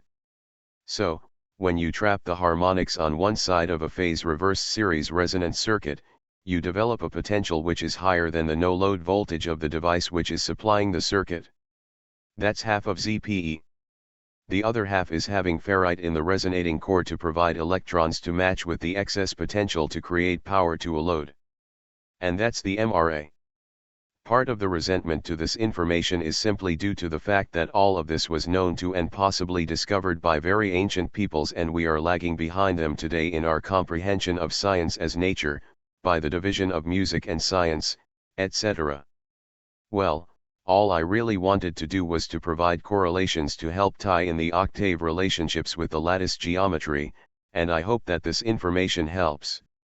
You can see how well it is received by most people, but you can also measure the excess potential on your own MRA, so you'll have to decide for yourself. Message 10666, January 15, 95, 13:21. From Bob Paddock. 2. Norman Wooten. Subject, R, MRA, power test. A vacuum tube is the only animal that could survive the punishment in a high voltage circuit like this. Bob Paddock's indestructible transistors won't cut it in this harsh environment. Here's a new one just out from Hitachi, robust 50W power MOSFETs help roid CME for safe electronic power switching for lamps, solenoids, electric heaters and motors in automobiles and industrial control systems. The HAF2001 power transistor is fully tolerant of short circuits and practically indestructible. Under conditions where traditional power transistor would fail and perhaps cause fires, it can turn off and remain off until reset, just like a circuit breaker. The 10A silicon N-channel MOSFET also offers the tuning flexibility that is essential for reducing ME. Tailoring devices' rise time to the characteristics of a system achieves low ME levels.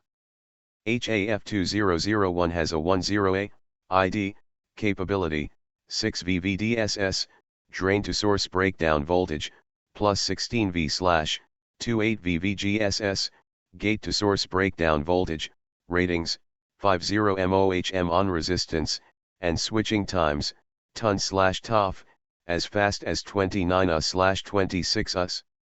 Message 10678 January 16, 95, 256.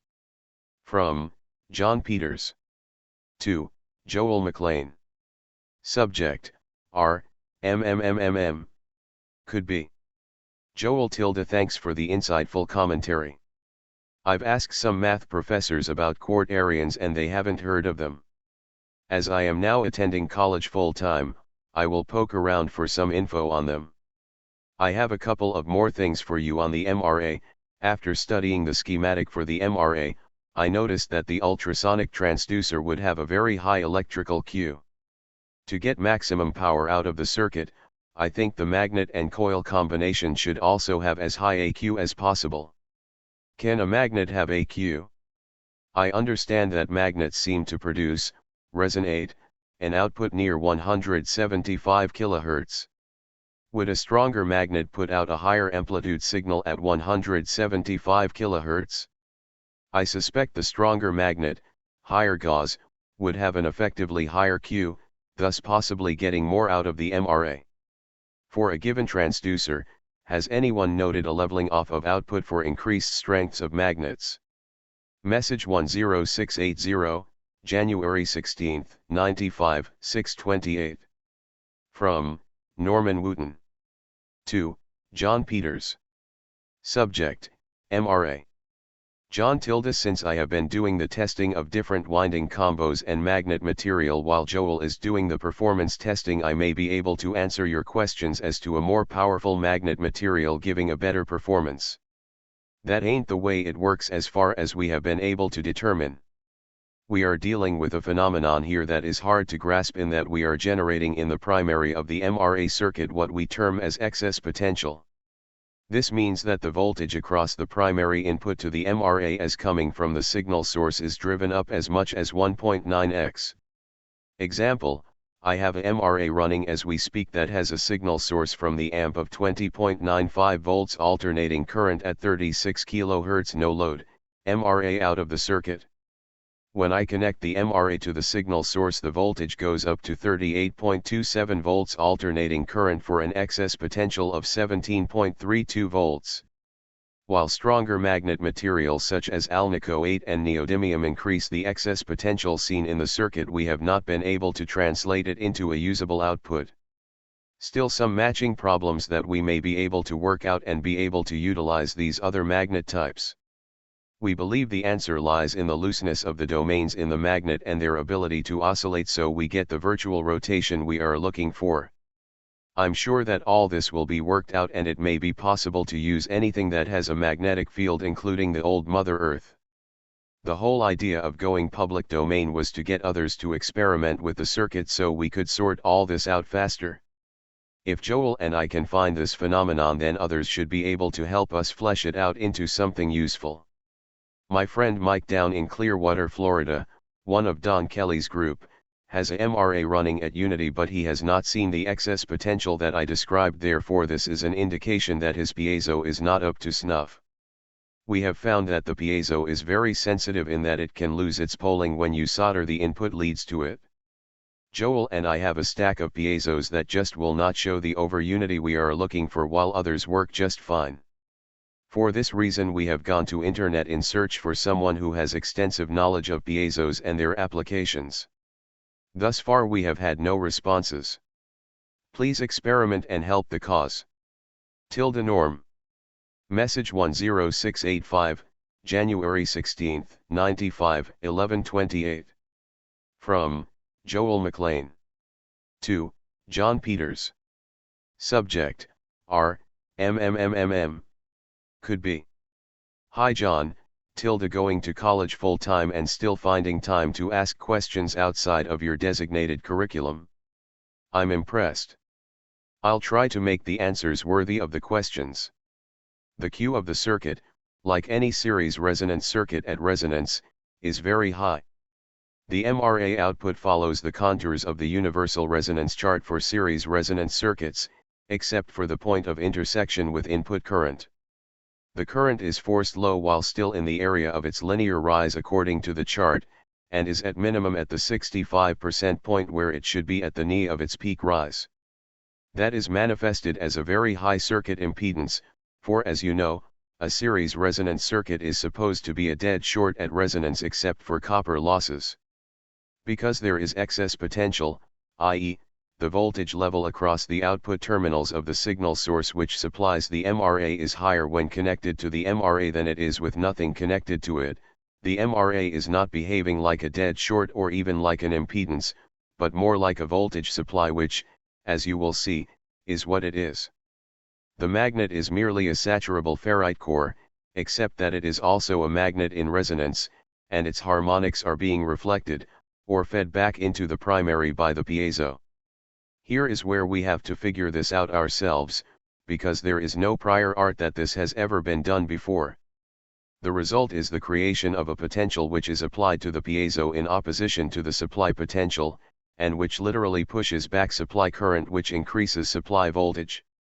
In the process of doing this created potential is converting flux into electrons to keep this new current circulating in the series resonance circuit, so that the output power from the MRA is higher than the power consumed in the primary. This is nonlinear operation, which will be described further into this message. The saturation point of the magnet as a ferrite core determines the gain of the MRA. For a given load, the MRA will saturate as seen by increases in supply potential above the saturation point which result in decreases in the MRA output. The 3-octave range of the MRA is related to the 175 kHz resonant frequency of magnetism, not of magnets. In other words, the resonant frequency of flux particles, which are universally constant regardless of the type of magnet, its size, etc., is 174.925 kHz. Having determined that the magnets which we use will resonate most audibly at 8 to 9 kHz, we double that for an octave separation of 16 to 18 kHz, and again for 32 to 36 kHz, and apply approximately 34 kHz to the piezo. After the MRA warms up for about an hour, building up its harmonics, it rings at its 8 to 9 kHz magnet resonant frequency.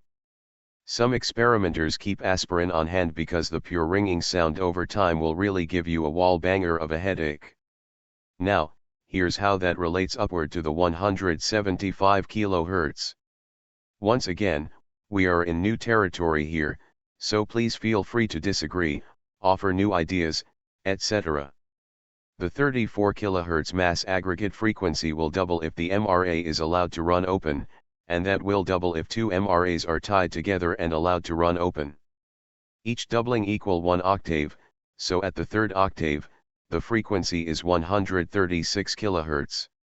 When you subtract this from 175 kHz, you have 39 kHz. If you subtract 136 kHz from 170 kHz, you have 34 kHz, which is the MRA mass aggregate frequency. Either the frequency of flux is 170 kHz instead of 175 kHz, or the 5 kHz difference is due to component variations, which seems more likely. Based upon the results which we have seen, I believe that we are using multiples of flux resonance in the MRA, in which case the Earth, or more directly the Sun, is providing energy which is sympathetically resonating and adding energy to the circuit. However, the weak flux potentials would not provide unity, much less several times unity. For this, we have to go back to Maxwell's quaternions, as well as to Whittaker 1903, the Stoney/Whittaker/Ziolkowski description of the decomposition of CTP, Coulomb transverse potential, into bidirectional M-wave pairs, and analyze the nonlinear operation of the MRA using known, already accepted NLO, nonlinear optical, functioning.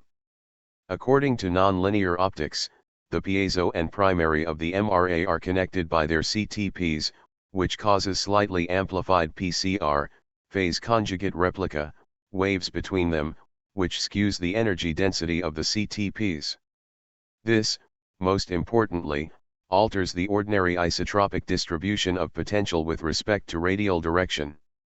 Each component becomes a pump for the PCR waves until the saturation point of the circuit is reached. That's standard textbook nonlinear optics, applied to define the quantum step potential increases which occur as a result of the principles of interferometry, as described by Whittaker, 1904. The MRA applies principles which were known 90 years ago, to create effects that are defined by currently accepted nonlinear optics theory. Because these effects include over-unity, more than a few people are less than courteous in their assessment of the circuit and its inventors. However, your generation can use this information to make real changes in this tired old world. Thank you for your excellent questions. Good luck with your studies. Message 10697, January 16, 95, 1817. From Jerry Decker, SysOp. 2. Joel McLean. Subject, R, MMMMM. Could be. Hi Joel tilde I am told there is a prior art MRA patent by a fellow named Richardson. I will pursue the patent number and get it and / or the actual details of the patent online. It is supposed to be almost exactly the same circuit. Tilde Jerry. Message 10731, January 18, 95, 919. From Joel McLean. 2. Gerald Odochardi. Subject, MRA test. Hi Gerald tilde if you insert a resistor or other device in series with primary, it will interfere with the bi-wave translation which is occurring, and effectively shut down the P channel. After you have tuned the MRA for max output, let it cook there for about an hour to build up harmonics. Then, reduce the frequency, and as you do, you will see the input voltage to the MRA increase above the load voltage of the signal supply. You can stop anywhere in this region, and after you do, the output from the MRA as well as the input voltage will begin to step up incrementally as the harmonics once again begin to build up. If you can measure AC current into your signal supply, you will see it decrease below the standby level. This assumes that you have an amplifier which will provide about 25 volts alternating current to the MRA, because it sinks voltage, the piezo does, below a threshold of about that level. The best way to determine primary current is to detune as above but stop before your amplifier voltage goes above no load. While you still have a voltage drop across the MRA, remove it from the circuit and replace it with a decade box, and find the resistance value which will give you the same voltage drop. This is the effective impedance of the MRA, and can be used to determine source current. Then when you compare the power as determined by IE times 0.707 with the output power, either AC or DC from a bridge, you will see your power gain. If you add a resistor to the primary, and measure current in line with it, you will find that current is greater than if you measure inline current without the resistor, which violates Ohm's law, and which demonstrates the activity of the P channel. Hope this info helps. Enjoy. Tilde Joel. Message 10735, January 18, 95, 9:51. From, Norman Wooten. 2, Bill Beatty. Subject, MRA. Bill tilde the dead piezos make a very loud squeak sound around 2 kHz when they go sour and will not drive the MRA circuit. I have wound some turns ratios that produce the same effect from a very good piezo though, so it could be a condition of the piezo not liking the reflected excess potential being shoved back at it.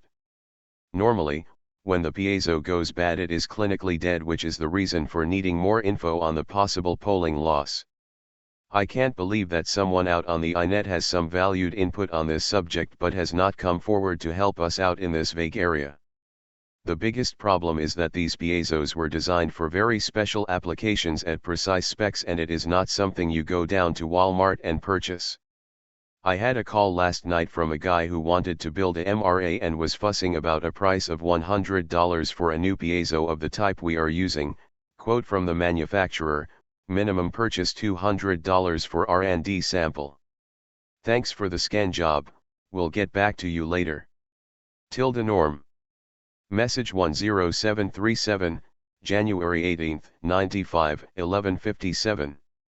From, Joel McLean. 2, Terry Bastian.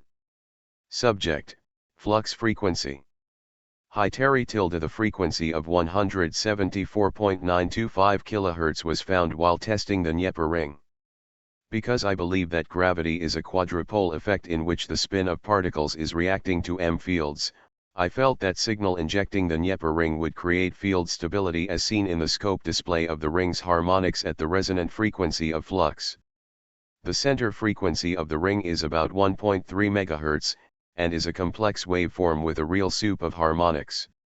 At 174.8 kHz, the Nieper ring waveform became synchronous. Norm tested this using a magnet/coil combination and found that it locked on at 174.925 kHz. Norm's test equipment has a higher degree of accuracy, so I believe that his measurement is closer. If you want to try this yourself, and to verify the ability of the Nieper ring to lose weight, build a Nieper ring. It's only 3 audio power transistors and some passives, so it's cheap and easy to put together in one afternoon. The reason that you get 1.3 MHz from audio resistors is because they are biased on with no signal input, and they break into self-resonance as a result of their tetrahedral lattice structures.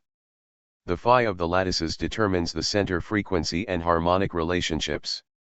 Silicon and germanium both have tet lattices. I think that Norm's method is closer to the one used by Tesla, but I don't have the details on it. Enjoy. Joel. Message 10749, January 18, 95, 1826. From, Joel McLean. 2, Gerald Odocharty. Subject, resistor is okay. Hi Gerald. Yes, you can use just a resistor as a load. I forgot to answer that in the previous messages. Regardless of whether you measure output power as alternating current across a resistor, or as rectified DC across a motor, light, resistor, etc., you first need to be in the operating range of the MRA. The first MRA that was built could provide gain with only a HP 200 CD signal generator to drive it, which we have not been able to match since, except with the most recent MRA in tests with a little grain of wheat lamps, and that falls off after about an hour, as the harmonics die out. As you can see from the data, it takes a couple of watts in to prime the pump, waves, after which you can back off on the frequency and achieve nonlinear gain on the output. We use a Radio Shack amp to drive the MRA. Just about any good audio amp with 25 volts alternating current output will do. We use DC output because we believe in demonstrating the output power in useful applications, such as driving motors and lights. If you just want to measure the power input to output ratio, rectification is not necessary. Our measurements eat the loss caused by the rectifying and filtering, because we want to show gain in usable power, and DC is far more usable than 34 kHz. Just give a holler if we can be of any help. Joel. Message 10761, January 18, 95, 2149. From, Jerry Decker, SysOp. 2, Ed Wall. Subject, R, Glode and MRA. Hi Ed. As to barium ferrite magnets, Radio Shack still supplies them and they can be tested with an ohm meter. If it reads less than 20 megaohms, it is not barium. If it is greater than 20 megaohms, it probably is. As to the piezos, most of us got ours from Tanner's in Carrollton, a suburb of Dallas, Tanner Electronics. I don't know if they have any left, but they run about $3 each. They are also sold in the back of most electronic mags. Good luck. Jerry. Message 10765, January 19, 95, 157. From, Bill Beatty. 2, Norman Wooten. Subject, Piezos. Norm and Joel. I wonder if the MRA effect requires that the piezo be imperfect, so multiple resonances can start out in the first place. If so, then it might be required that they have a dead spot from the heat and solder in order to work right. Sort of similar to the heart requiring a dead muscle area to start multiple waves of fibrillation, rather than one single strong beat. Have you seen over unity in unsoldered piezos that have terminals taped to the plating? I have a few unsoldered thin ones I'll try. Here's a partial table of PZT materials sold by Piezo Kinetics Incorporated, P.O. Box 756, Bellefonte, Pennsylvania 168238143551593. Their brochure shows custom shapes, so they may not have standard stock sizes. Material PKI 400, driver, Curie temp, C, 310, max field, volts per millimeters, 350 K 1240. Material PKI 500, sensor, Curie temp, C, 350, max field, volts per millimeters, 350 K 1700. Material PKI 550, high K sensor, Curie temp, C, 200, max field, volts per millimeter, 200 K 3200. Material PKI 800, low loss driver, Curie temp, C, 320, max field, volts per millimeter, 400 K 3200. They mention that polling is done above Curie temp with high voltage. This sounds suspiciously like the electricizing process with electret materials, as opposed to magnetizing of magnets. If you want to experiment, you might try simply placing the piezo on a metal plate on an electric stove, and applying a couple of kilovolt between the plate and the top terminal. If you have broken ones to sacrifice, you might try heating them up to see at what temp the plating oxidizes. If you run them with an audible signal while slowly raising the heat control, you might be able to get a reproducible heat setting for the Curie temp of your units, when the audible sound goes away, which is below the temp where the coating is damaged.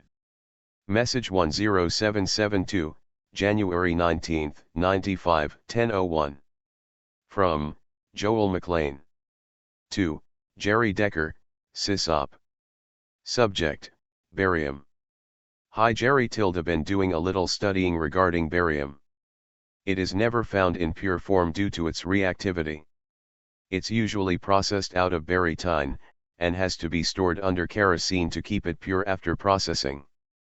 It also has a cube, body-centered, lattice structure which consists of 10 tetrahedrons.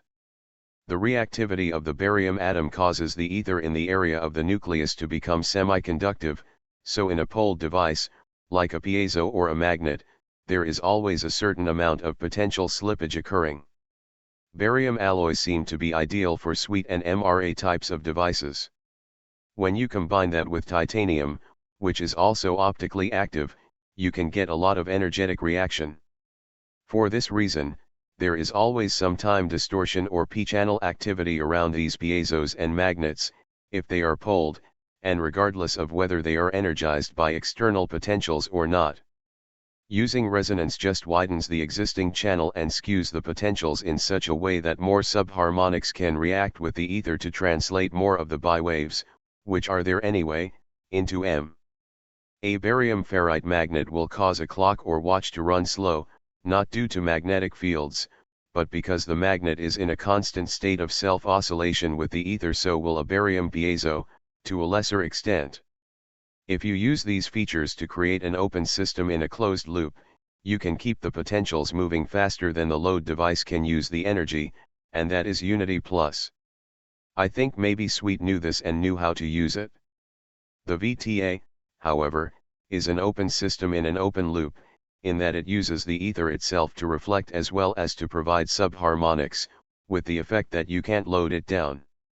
It just keeps bouncing back with more, because the energy is only limited to whatever is available in the entire universe. We are using the piezo as the reflective element, which contains the potentials within the series resonant closed loop, and does not allow the MRA to run open. If you load it heavily, it just drops below unity. Actually, the ferrite, not the barium, determines the gain by reaching the point at which it becomes a saturated core, and can't add any more power for additional increases in excess potential. Barium is curious stuff. There are probably other elements which will work as well or better, depending on their reactivity and optical characteristics. We'll keep researching this and report back. Joel.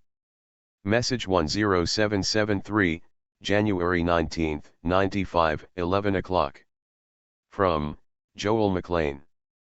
2. Bill Beatty. Subject: Piezo polling. Hi Bill. I think that the piezos have to be good, poled parts in order to work properly in the MRA. The degree of polling may alter the gain, because the gain of a MRA will vary from one piezo to another, when using the same magnet and output load. A quick test has been with the Fluke 87 to measure capacitance, and the good piezos measure about 5 NF, but if you reverse the leads, measure 3 NF. The bad piezos have less capacitance and no difference when the meter leads are reversed. Also, even the good piezos need to be conditioned at low signal input for a day or two before they will hold up under an amplifier and a load of any wattage. Conditioning seems to improve the polling by increasing the dielectric strength of the piezos. I really need some MFR specs on these parts to be any more specific about their characteristics. It seems reasonable that polling will result in a standing potential, and this is necessary before the inner, or P-channel subharmonics can translate into M. Same effect with the magnet. The process of creating the magnet places the barium into a poled environment, and the inner channel activity will occur whether there is externally applied potential or not. Hope this is helpful. Joel. Message 10790, January 20, 95, 1442. From Joel McLean. 2. Jerry Decker, SysOp. Subject: the McKee PO'd mod brilliant. Hi Jerry. Just finished reading the McKee patent, or PO'd mod as it is called. As you know, there are two parallel resonance circuits running at 20 kHz, alternately powering a series resonance circuit running at 40 kHz. Because each tank discharges twice as fast as it charges, the power is amplified because the output current is doubled for half the charge time, with two tank circuits, so the output is constant. The tank circuits offer maximum impedance to source current while the series resonance circuit offers minimum impedance to the load.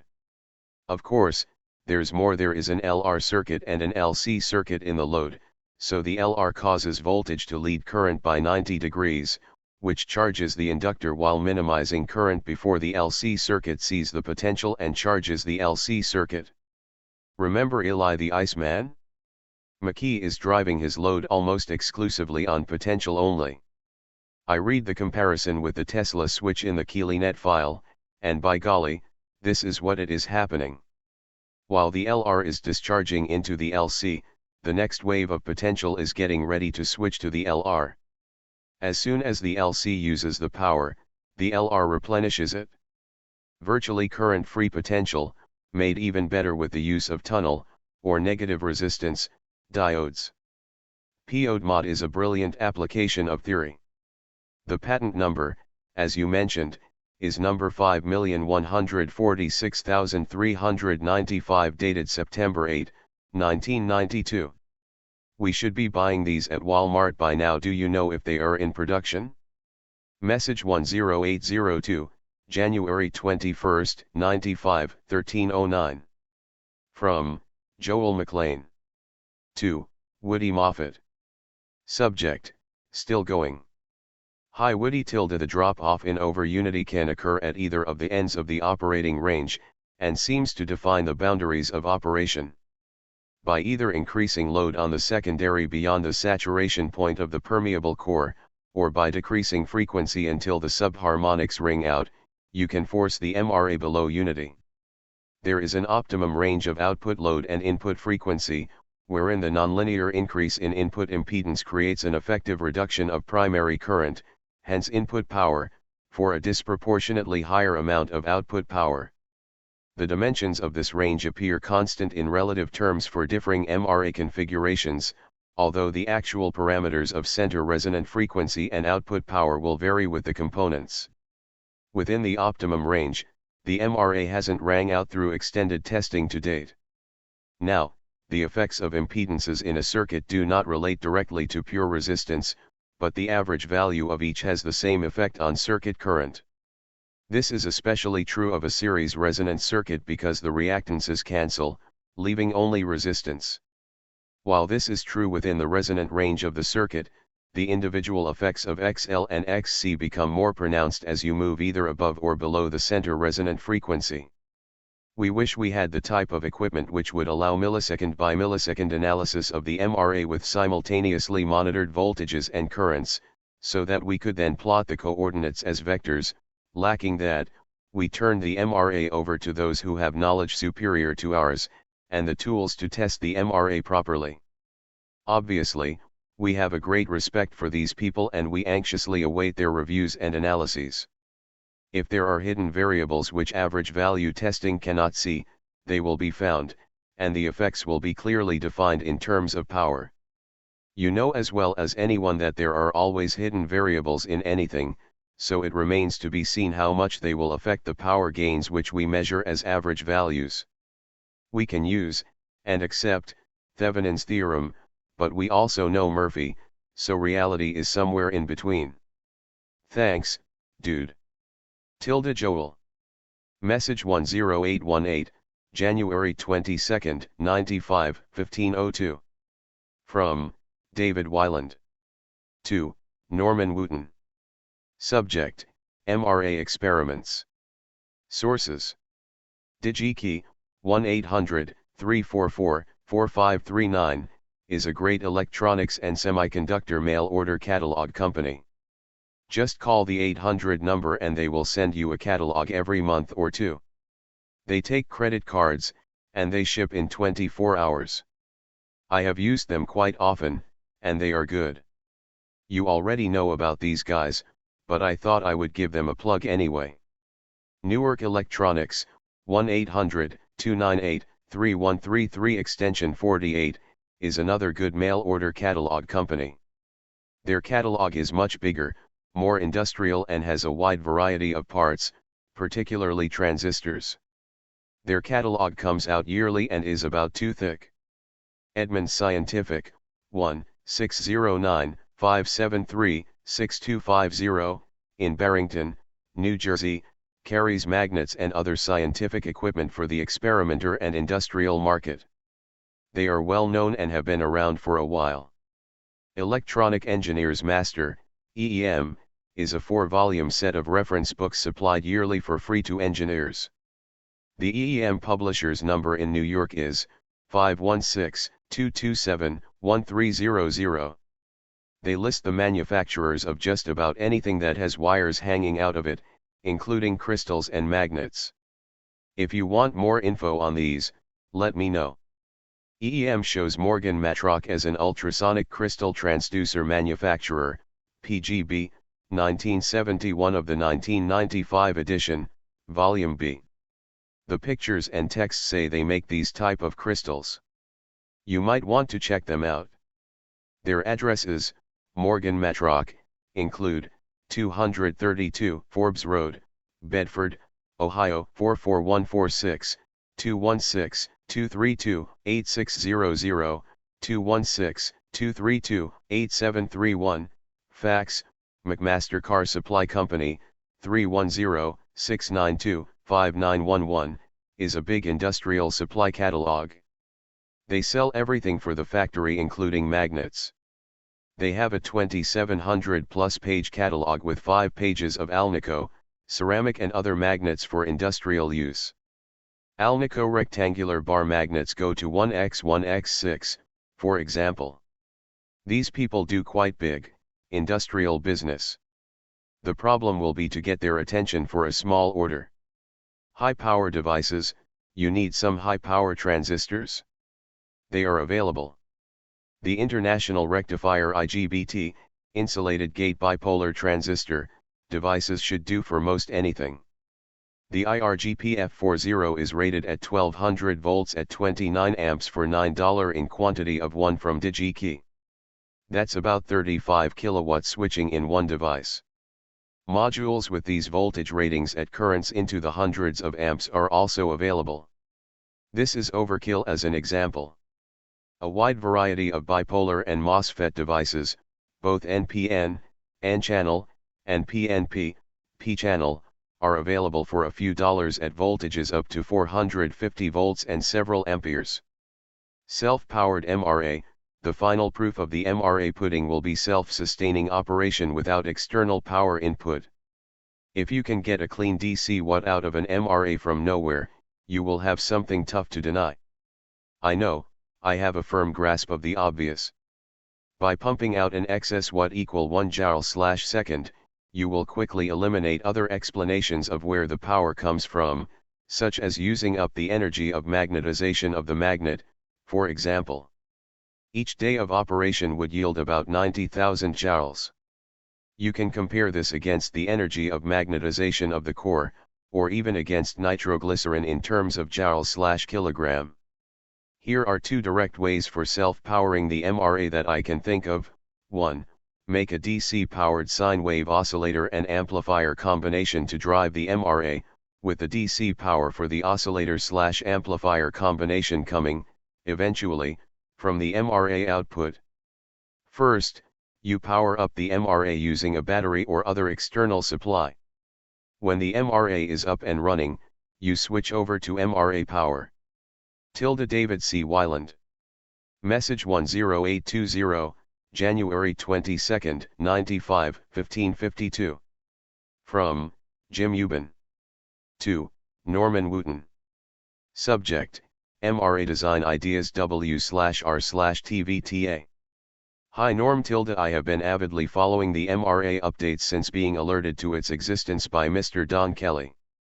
Congratulations on your and Joel McLean's success. Over the past 2 years I've also been studying Mr. Sweet's VTA system, also with the information help of Don K. The MRA is reminiscent of the VTA and I would guess probably draws from the same energy source, but using a different engineering realization which is much more reproducible. However, Sweet was able to get out much higher over unity gains. Perhaps I can offer some design insights from my VTA studies. 2 main issues are apparent now. First is the output windings. Sweet was able to get his outputs using what's called bifilar winding for the output coil, S. At the INE conference last May, Sweet's setup was replicated and verified by Mr. Don Watson. I spoke with Don at length, and obtained his design specs, which he has freely given for public domain usage. He also used bifilar windings on the output. Bifilar windings are basically 2 identical and independent windings cross-connected at the output. One can make elaborate windings where first one layer is wound with one wire, then another layer wound, even in the opposite turn direction, with the second wire. But Don W. took a simpler approach of winding from 2 solid wire spools at the same time. This way, the same amount of identical wire is put on the coil in 2 independent, and insulated, strands. The outputs are cross-connected. From normal EM theory, it should not be possible to get any effect in this sort of winding, since any kind of magnetic induction effect would set up a current in each of the 2 output windings, which would cancel each other due to the cross-connection at the terminus of the wires. However, this is what Sweet and Don W. used. Don says his circuit worked well, similar to Sweet's setup. It occurred to me this could well be why you were able to get the MRA only to work with stranded wire. The stranded wire would be acting like a bifilar winding. In that case, the fact that the wires are continually shorted must not make a difference, which goes along with the hypothesis that a different energy than surface wire electron motion is what we are dealing with here. However, it may be that a directly bifilar wound output coil would work better than the stranded wire. So I mention it here for your consideration. The second issue is the magnet itself. The big stopping point for replicating Sweet's setup has been that it requires conditioned magnets. The specs for this had not been forthcoming from Sweet in clear form. He apparently has given out grains of truth along with a lot of nonsense, perhaps due to legal restrictions or his own inclinations. Anyway, Don Watson has done a lot of work with magnets, and was able to put together an approach that seems to replicate the needed conditioning. Your January 16, 95 note about looseness of the domains in the magnet plays directly to this conditioning process. What Don W basically does is mostly demagnetize the magnets using powerful capacitor pulsed coils around the periphery of the flat slab magnets. He alternates the magnet from top up to top down, talking about the large flat side here, and also varies the tilt of the magnet up to about 30 degrees on the two major axes, giving a pulse or two at each orientation. The goal, as measured with magnet paper which shows the domain boundaries, is to end up with a weakly magnetized magnet that has about 1/2 to 3/4 inches of one polarity, N or S pole perpendicular to the large flat surface, around the outer edge of the flat surface of the magnet, and then the intersection being the other polarity, 6x4x1/2 magnets. In this way, a magnetic bubble is formed, which is quite visible in the magnetic paper. The second step is to place this magnet between two copper hand-built capacitor plates and charge it to a few kilovolt for a while. I have more specific specs on all this. Don found that doing this step loosened up the magnetic bubble such that a small magnet could easily move it around, as evidenced by the magnetic paper. So, the drive coil, wound normally, could easily wiggle the magnetic bubble, and therefore a lot of magnetic grains in the magnet, to a large degree with a minimal input. Don Watson's work was only with barium ferrite magnets which he found at surplus houses. He found that a VOM can show the difference, where touching any 2 points on the surface of a BFA has almost infinite resistance, whereas the now available SRFA has a few megohms resistance. One theory is that the low resistance wipes out eddy currents which dampen the effect. Also, BFA has better magnetization curves than SRFA for the demagnetizing, bubble-forming process. Sweet, and Don W, runs the system completely at 60Hz. The final conditioning step is to pulse the demagnetizing coils at a 60Hz peak a few times. He probably needs the very loosened up magnetic domains to get the system to work at that frequency. You and Joel have hit on the idea of resonating the magnet at its natural frequency, which perhaps gets the domains shaking nicely without being so loosened up. However, applying some of these conditioning techniques might loosen up the magnet domains further for greater output operation at your frequencies also. I've just received some of the lead zirconate piezos from H&R, and hope to proceed with experimentation here as well. Let me know if you want more specifics on the Watson/Sweet conditioning process. Message 10831, January 23, 95, 3:53. From Bill Beatty. 2. All. Subject, MRA-FM Internet 2. Re, actual test data. Input signal with no load, MRA not connected, equal 27.13 volts alternating current. MRA output load equal same Pitman motor at 116 milliamps. Input signal with MRA connected and powering motor equal 26.88 volts alternating current. Input signal amplitude reduction as per above equal 0.25 volts alternating current. Measured equivalent resistance to achieve 0.25 volts alternating current drop equal 1600 ohms. Joel tilde the 0.25 volt difference mentioned above is only 1% of the voltages that you are measuring the difference between. Considering that this is in all likelihood about the precision of the meter you are using, it could be out by as much as 100%. Therefore these calculations are meaningless. Furthermore, you do not give any information about waveform, or phase. Although I appreciate that phase between input current and voltage are difficult to determine, if you can't measure input current. Personally, for the sake of experiment, I would risk including a small resistor in the input circuit, even if it means reducing the gain somewhat, just to be sure of what is going on. Then once you are sure, i.e. you have measured waveform, phase, etc., with over unity operation, you can remove the resistor again, for the rest of your experiments. As it stands, your input circuit must already have some ohmic resistance, therefore it is not a priori fatal to the operation of the circuit. A good scope should be able to measure millivolt voltage drops across a small resistor, and with much better accuracy than subtracting two almost equal high voltages. On another point, I was wondering if you could tune the frequencies of your piezos, but putting them under pressure. For example, clamped between rubber blocks in a small vise. Alternatively, you might include a small adjustable capacitor in series in the circuit, to tune the tank frequency, as is done in digital watches. I suspect that best results will be obtained, only at very precise frequencies. Perhaps improving asymptotically as the frequency is approached. Another thought, if the piezo frequency is a multiple of the magnet frequency, then you might try mechanically coupling the two, to ensure that they resonate on exact harmonics. I suspect that this will further improve the Q factor of the primary circuit. It occurs to me that if this is not the case, then the input impedance will not rise as high, and the gain won't be as high as it might. Next point, I got the impression that Keeley was talking about the third harmonic, however you seem to be operating on the second, i.e., 4 times the frequency, rather than 8 times. What happens if you use a magnet frequency of about 4 kHz, or a piezo frequency of 64 kHz? Robin van Spondonk @email.com.au. Message 10835, January 23, 95, 7:21. From Bob Paddock. To Joel McLean. Subject: MRA test.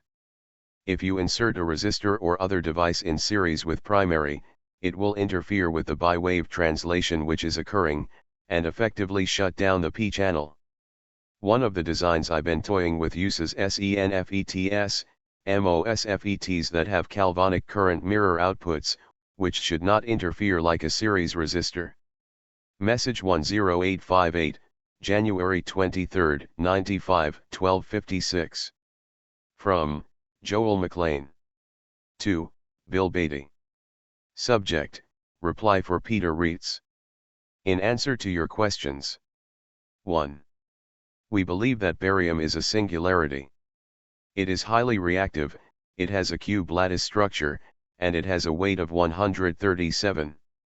As such, it most easily engages the Coulomb transverse potential with the ether, resonates more easily, and can translate more bi-wave pairs into M energy.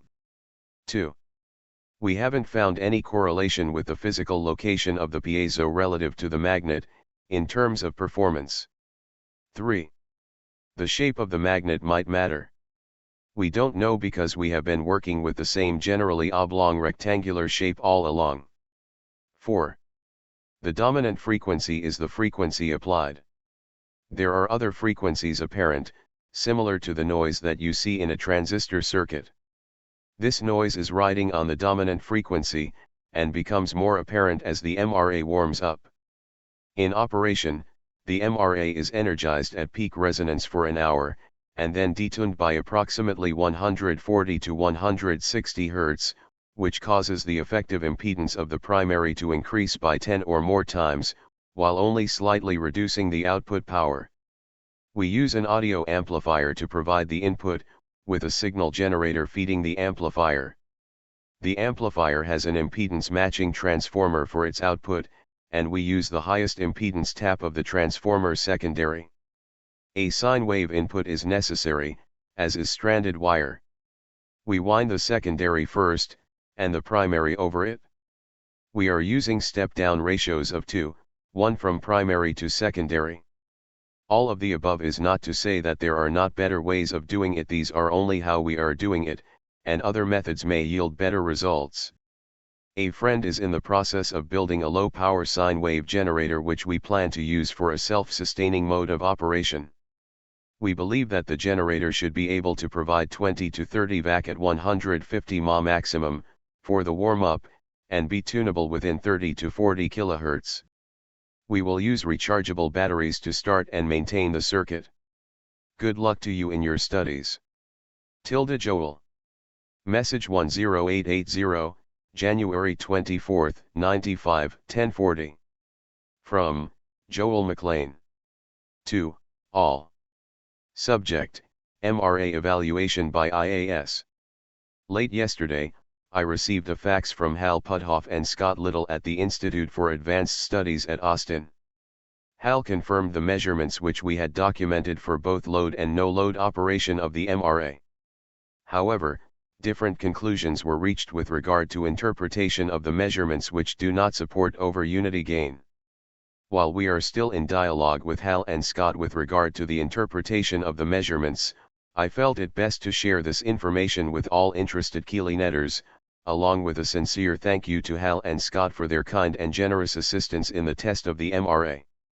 As is often the case, especially with ZPE devices, correct data can lead to incorrect conclusions. This may be the case with the MRA as well, in terms of norms and my testing. Looking back, I'm very glad that we shared our data with everyone, as this may help others as a case in point. Alternately, however, we have requested that Hal and Scott try testing the MRA without adding series resistors in the primary circuit. We think that the addition of resistors might have the effect of blocking subharmonics, which would cause an increase in primary source current. When components are added, it is no longer the same circuit, i.e., it is no longer the MRA, in our opinion. We will be continuing our work with the MRA, as the most difficult measurement for us to verify is that of primary current. We hope to perform the ZPE litmus test with an oscillator to test the ability of the MRA to self-sustain. As with all tests, we will share the test results. My personal thanks to all of you as well, especially Jerry and Bill, for helping to share this and all previous information. Joel. Message 10885, January 24, 95, 1707. From David Weiland. 2. Norman Wooten. Subject, second half of MRA message. Sorry I got cut off halfway through the last message. Here is the rest of it, with some thoughts and data. Here are 2 direct ways for self-powering the MRA that I can think of. 1. Make a DC-powered sine wave oscillator and amplifier combination to drive the MRA, with the DC power for the oscillator/amplifier combination coming, eventually, from the MRA output. First, you power up the MRA using a battery or other external supply. When the MRA is up and running, you switch over to MRA power. Note, the sine wave oscillator/amplifier output voltage must be set by some reference voltage independent of the MRA DC voltage output to prevent unwanted positive feedback. 2. Make a DC-powered AC amplifier to drive the MRA, with the DC power for the amplifier coming from the MRA, as above.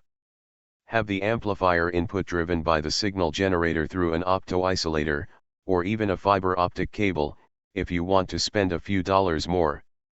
The opto-isolator prevents any power flow from the oscillator to the amplifier. It consists of a LED and a photodiode. Current in the LED causes current in the photodiode. These devices cost about $1 and are available in wide variety. This method allows you to use the signal generator for control but totally eliminate it as a source of power. Eventually, you would replace it with a low-power sine wave oscillator on the MRA board. The amplifier will probably need both plus and DC voltages if you want the sine wave to be symmetrical about ground. No DC component. In addition to using a full wave bridge at the MRA output for output power, use two half-wave rectifiers and capacitors to generate plus and DC voltages. For the MRAs discussed, this means about plus 12 and minus 12 out to the amplifier. A low output impedance amplifier capable of putting out 30 VRMS, tilde 90 volts peak to peak, is not too tough to make. You need transistors rated at probably 150 plus volts to be safe. The TIP31CNPN and the TIP30CPNP may be good choices. Each are rated at 140 volts VSPO at 3 amps with an FORT of 4 MHz. If the amplifier voltage output to the MRA is to be 2 to 5 VRMS, tilde 15 V peak to peak equal plus / minus 7.5 volts peak from the MRA power supply, when running, the MRA should be able to power it with no problem. Instrumentation thoughts: to measure high voltages, use a 1000, 1 probe, such as a 10 meg and 10K resistor pair. One end of the 10 meg goes to the measurement point, the other to the 10K, the other end of the 1K goes to ground. Have the scope measure across the 1K resistor. This protects the scope, keeps the load on the test point small, 0.1 mA at 1 kV, and allows the 1 kV plus voltage to be in range on the scope. You might want to use a high voltage 10 meg or a string of 2 or more resistors so they don't arc over. Another approach is to use a 10 picofarad and a 10,000 picofarad, 0.01 microfarad, capacitor pair, since you are looking at AC. This would eliminate any DC load. Use a high voltage 10 picofarad cap. Watch out for the current probes, they add some inductance because they act like a ferrite bead around the wire they measure. They measure current by transformer effect. What you are clipping around the wire is a split ferrite core. If you are not sure about whether the scope is chopping your signal, cut it back to one channel, unchanged opt.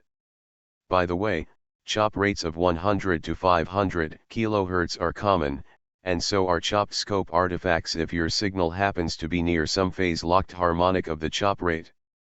I hope I have piqued your interest and that we can work together. It looks like fun.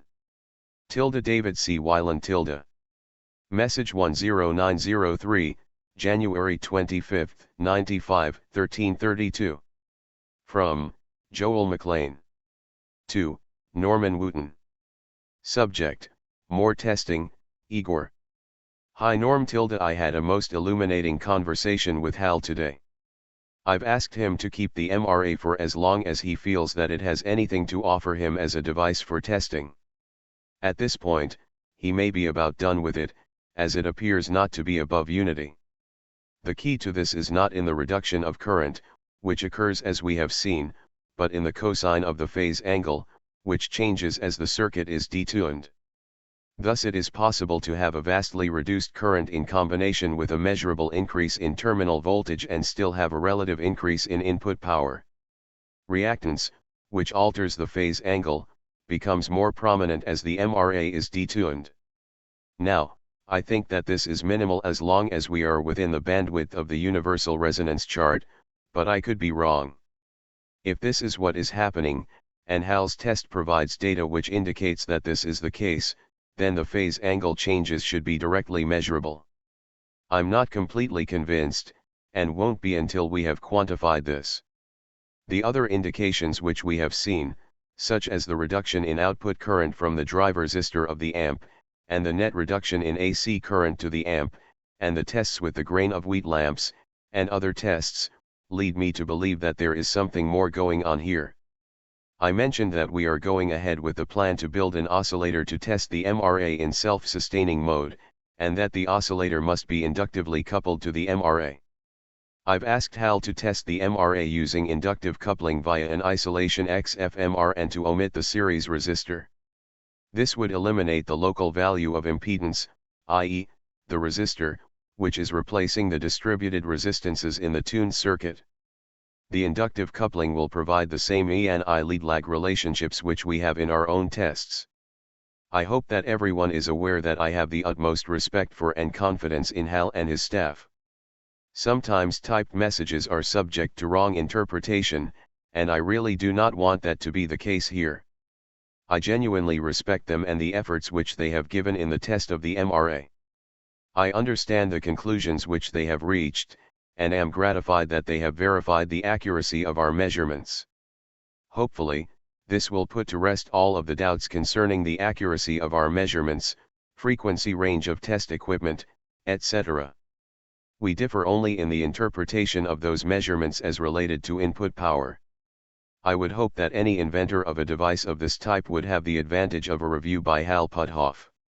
Regardless of the outcome of the review, it is an honor. As I told Hal, to paraphrase Yogi Berra, we agree differently, and that is all. The burden of proof is, as it should be, on the inventors. So we'll prove it, it works or it doesn't, and we'll quantify it either way, and share the results. See ya. Joel. Message 10936, January 26, 95, 908. From, Norman Wooten. 2, Norman Comparini. Subject, MRATEST1 response. Norm, in regard to your question as to our response to the MRATEST1 report, I will go on record with the following comments. First, there is a strange paradox here that thus far has eluded even the best instrumentation in attempts to explain this circuit.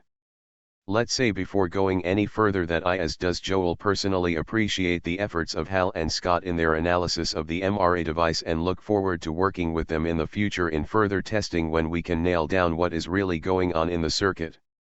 This project is not going to just die out.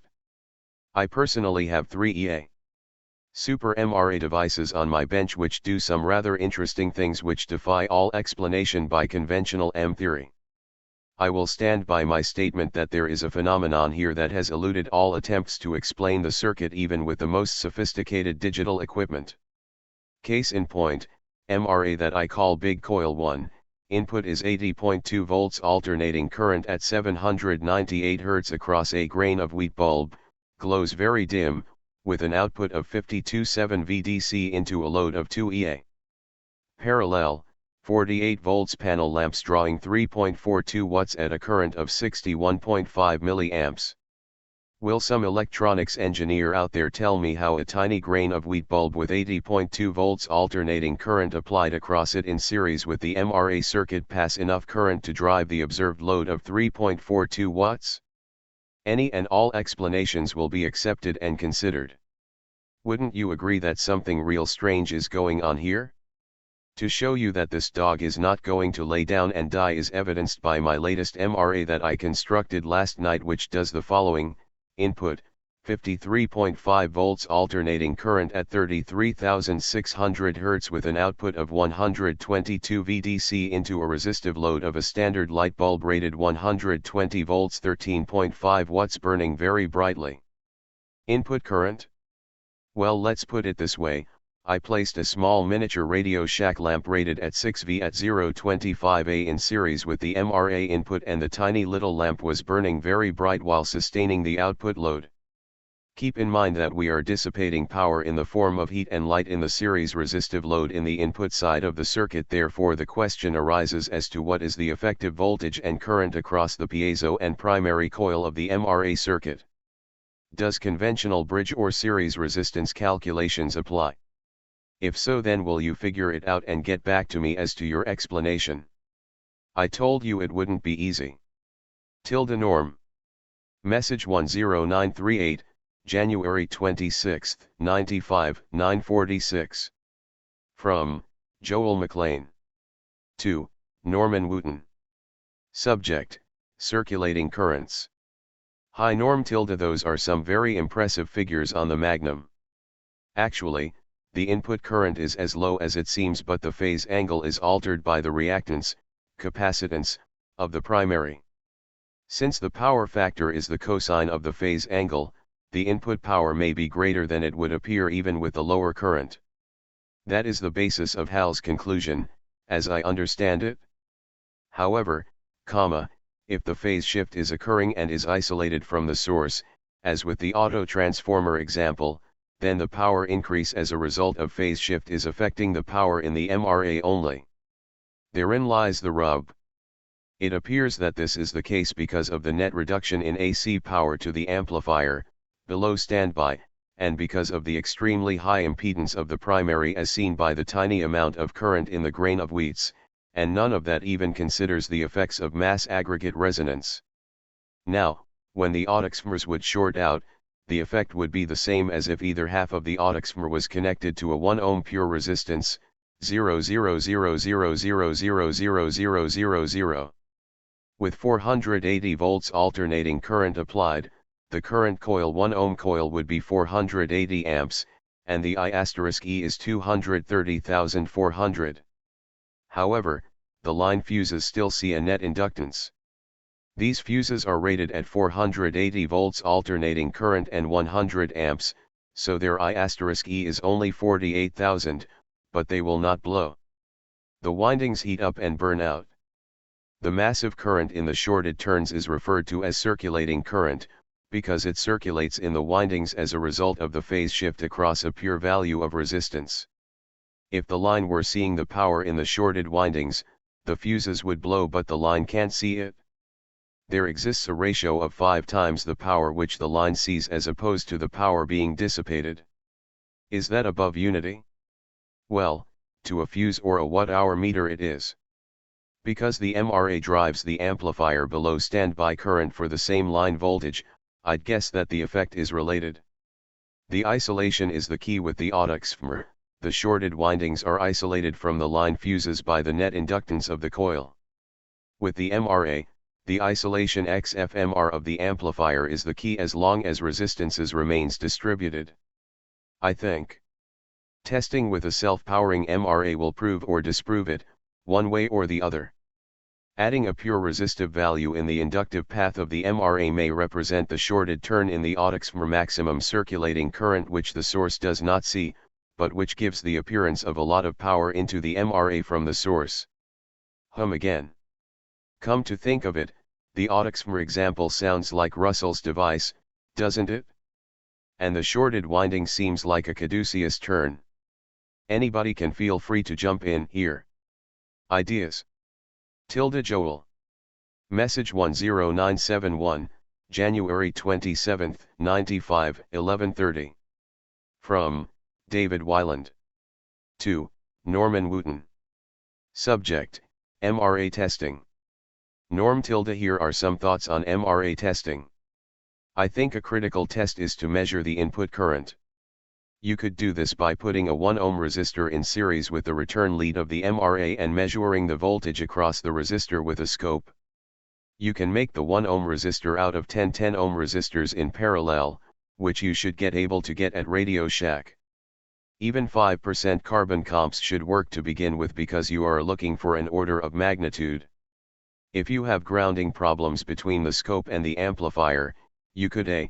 float the scope with an isolation transformer, a very handy thing to have for this function, B. run the amplifier off a 12-volt battery if it is the Radio Shack PA system dual voltage amplifier. You could use a lantern battery or run a length of 14-gauge Malibu garden light zip cord to the cigarette lighter of a car, or C. make a differential isolation amplifier from an op-amp, 410k ohm resistors and a pair of 9-volt batteries. Almost any op-amp will do, op. 07, op. 27, LF411, LM324, etc. Connect the 9-volt batteries to the plus V and V power terminals. Connect the output to the amplifier, input through a 10k resistor, and connect the amplifier, plus, to battery common. Connect the remaining two 10k resistors between the 1 ohm resistor and the amplifier, plus, and, inputs. The scope ground goes to battery common and the amplifier output goes to the scope input. The result is a gain, of, 1 differential amplifier, which will eliminate ground loops. Reference, National Linear Applications Handbook, etc. When you check the current, Also check the applied voltage to the MRA and try to estimate the phase angle between them. Power equal VI cos angle. I got the impression that when you got the MRA in its low input power mode, you could reduce the input drive voltage from 30 VRMS to 3 to 5 VRMS and still maintain the output voltage. True, or am I dreaming? Good luck. Dave Weiland. Message 10975, January 27, 95, 1338. From, Steve Thatcher. To, all. Subject, MRA piezos. I have been following the MRA development and was searching for sources for piezo crystals. To those that are looking for a source, you might try contacting Morgan Matrock Incorporated. They are in Ohio and have been in the piezo business for 50 years according to their ads. Their phone number is 216-232-8600 and the address is 232 Forbes Road, Bedford, Ohio 44146. I haven't built the device and haven't dug enough into yet to know what you all are looking for. It appears that this company may have some high-power high-stress capable piezos off the shelf so to speak. Let me know if you find anything. Steve Thatcher.